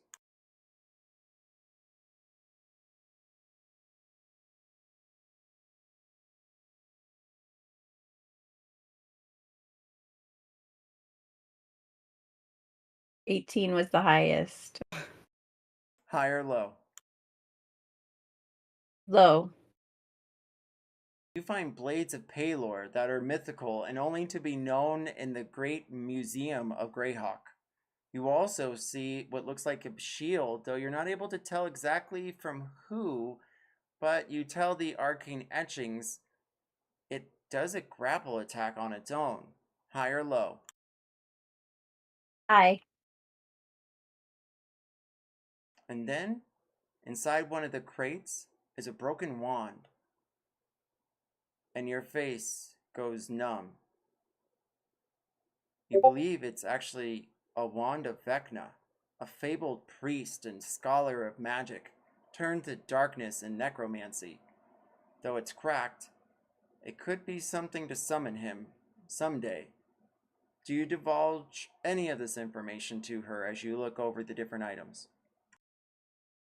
I talk a little bit about the shield and mention that it does have the grapple attack. And then I mention that I could tell her a little bit more on the blades if she's able to make it worth my while. And then I point to the broken wand and say, you know, this here is broken. I've got things in my shop I could use to fix it. If you don't want broken artifacts, I could give you more information on the blades in exchange. She sits on one of the chairs aimed at the collection of crates and chests. She says. Well, tell you what. Roll me a persuasion check.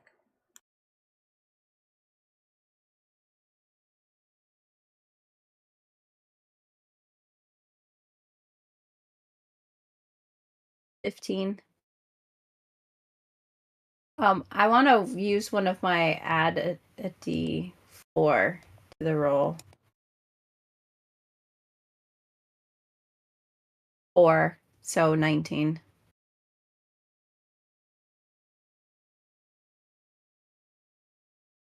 How about the idea that you could get these items tonight, and I'll give you a discount if you'd be willing to introduce the items to a collection of interested parties.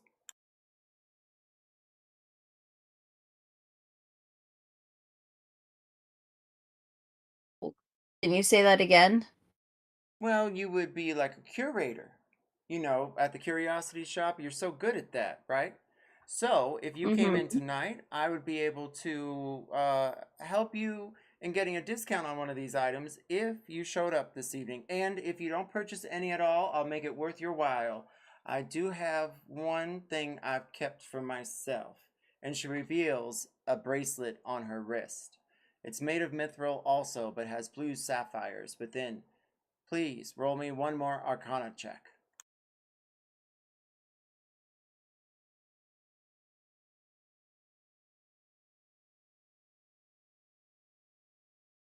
And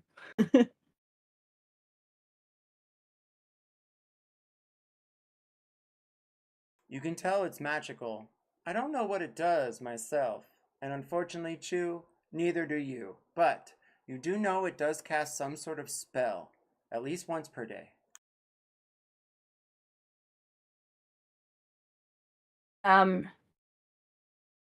Sure, I'll help you out. Come back tonight at 9. I'll be waiting. Alrighty.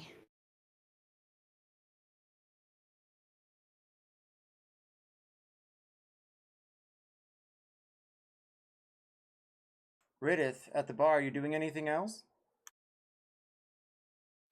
Sakura? No, I'm just gonna split some. Oh, you're here. What's that? No, I'm not doing anything else at the bar. I'm just pretty much gonna start like regaling them of tales of past adventures, like the other people around the bar, and Ridith, just roll celebrate. performance.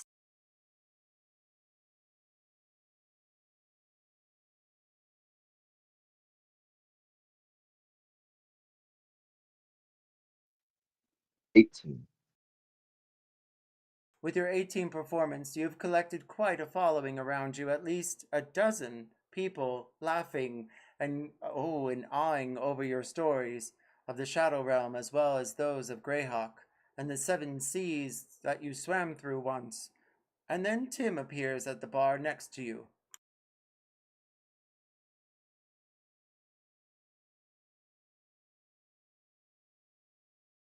Hello, how are you? Just telling them about some journeys I did a while back before I met y'all. Okay.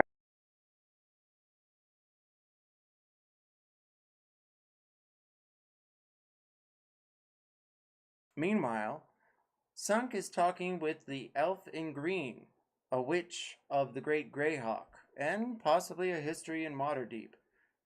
She decides to fill you in on what she knows. That there is a cult. It is known as the Purple Worm, like the poison that can disintegrate people into ash and dust, like that tournament before. I believe it's connected somehow, but I haven't figured out how. The lady in white, she knows more than she says. She smokes a twig, and the smoke fills the small room. She sits on the bed. What do you do next? Yeah, she says he was here because they were planning an illegal action to make to some stuff they had and that they stole from them. So I'm gonna ask him if they had a plan to strike, to intervene, or what were they going to do? Don't know all the plans, she says on the bed as she smokes her twig, laying down upon it. And you notice the collection of blades around, including a mace she left on the ground from disarming herself. As you sit on the chair on the desk, I do know one thing though. I think I can get a rendezvous with the lady in white. but I'm going to need a candle. And unfortunately, I haven't found one since I've gotten here. As strange as that is, everything's oil and electricity now. Damn steampunk age. Yay. Damn, I don't think I have a candle. I don't have oil. If you have a candle, I can cast a spell and talk to one of her fey creatures.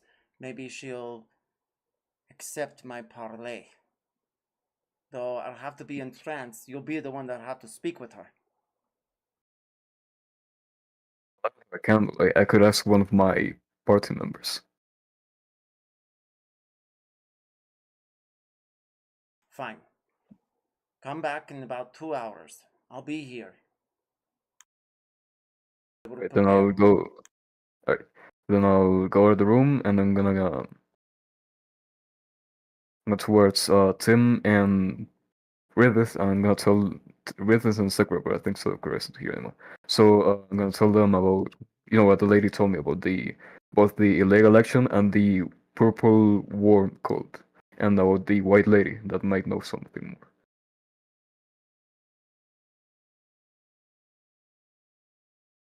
I'll tell them all about them, and I'll ask if they have a candle.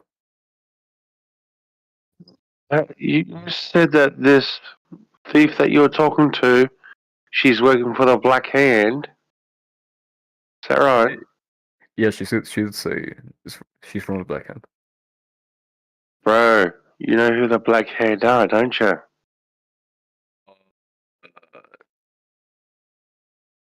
No? They're the cultists of Bane, bro.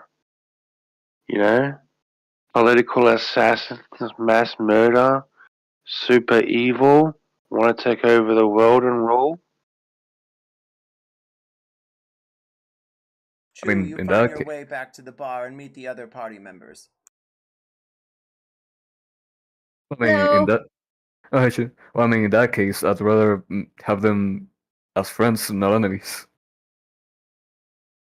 Bro, they are super strict on the hierarchy, bro. They'll use you and eat you because they can't control you by beating the shit out of you. It's not like I'm working for them. Besides, there's only like one here. No, bro. They believe in absolute slavery, mate. If you're not one of them, doing as you are told by them, you get murdered for I mean, funsies. I didn't know that. I didn't know that. I grew up rich, bro. I didn't know that. Everybody knows about the Black Hand, bro. I spent all my time in a house or in the fucking woods. I believe they call that a mithril knife in your mouth.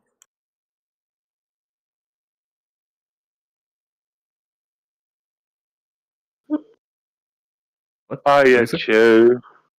Our mate here got the attention of the Black Hand, and he made a deal with one of them. You know that Hey. scary looking lady, and In what? my defense, she tried to kill me first. And you said, "Oh, okay then, sweetheart. Yeah, I'll work for you." I never said I'd work for them, dude. They just asked me for a candle. I'm like, okay, sure, I'll go try and take a candle. There's some fucking cultists here. Wouldn't be the first Yeah, time she's we. one of them. You Bro, know what it is, bro? You know what it is? It's two evil cults fighting each other. I mean, we could have some fun with this. the first time we fight cultists, anyways. We could Well, huh? we could have coat a stick of we could have coat a stick of explosives with wax and convince them it's a candle and then run. Yeah, I think, bro, that we should go over and talk to those fucking 12 Greyhawk people and inform them that there's an evil cultist just down the hallway. Mhm. How do you not know about the Black Hand? They're like super famous. I just spend all my time in the woods, bro. What do you mean? I don't know about that. I spend all the time in the fucking curiosity shop or in the woods, bro, or cooking. Fair enough. Fair enough. But all right, listen. What I say we can do.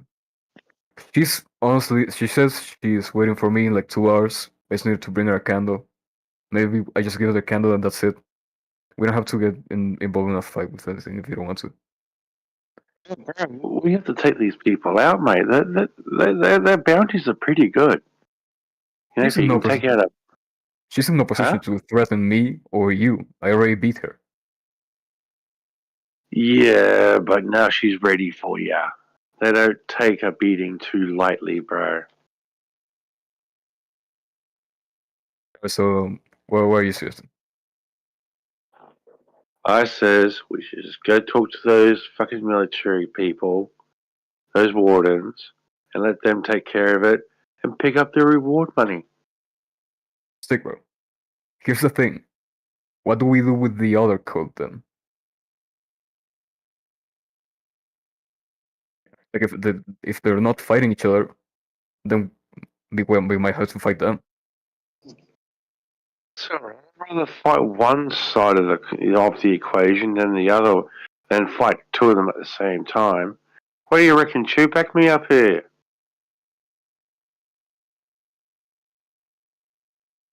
I don't know. We will go 1 more minute and then we will call game. So, any other final things to be said? If not, we will adjourn and arrive next week to figure out what you all decide to do next. Whether to hand in the Black Hand to the magistrate of the Ford or go to the seance in 2 hours with the lady in white.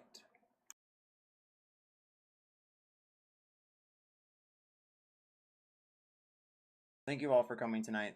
I hope you enjoyed it. I know it was a little chaotic, but feeling the vibes. Good. I'm glad no one died. P.S. If anyone Me ever does, too. then we take a 5-minute break and we all try and say one nice thing about them, no matter who it was.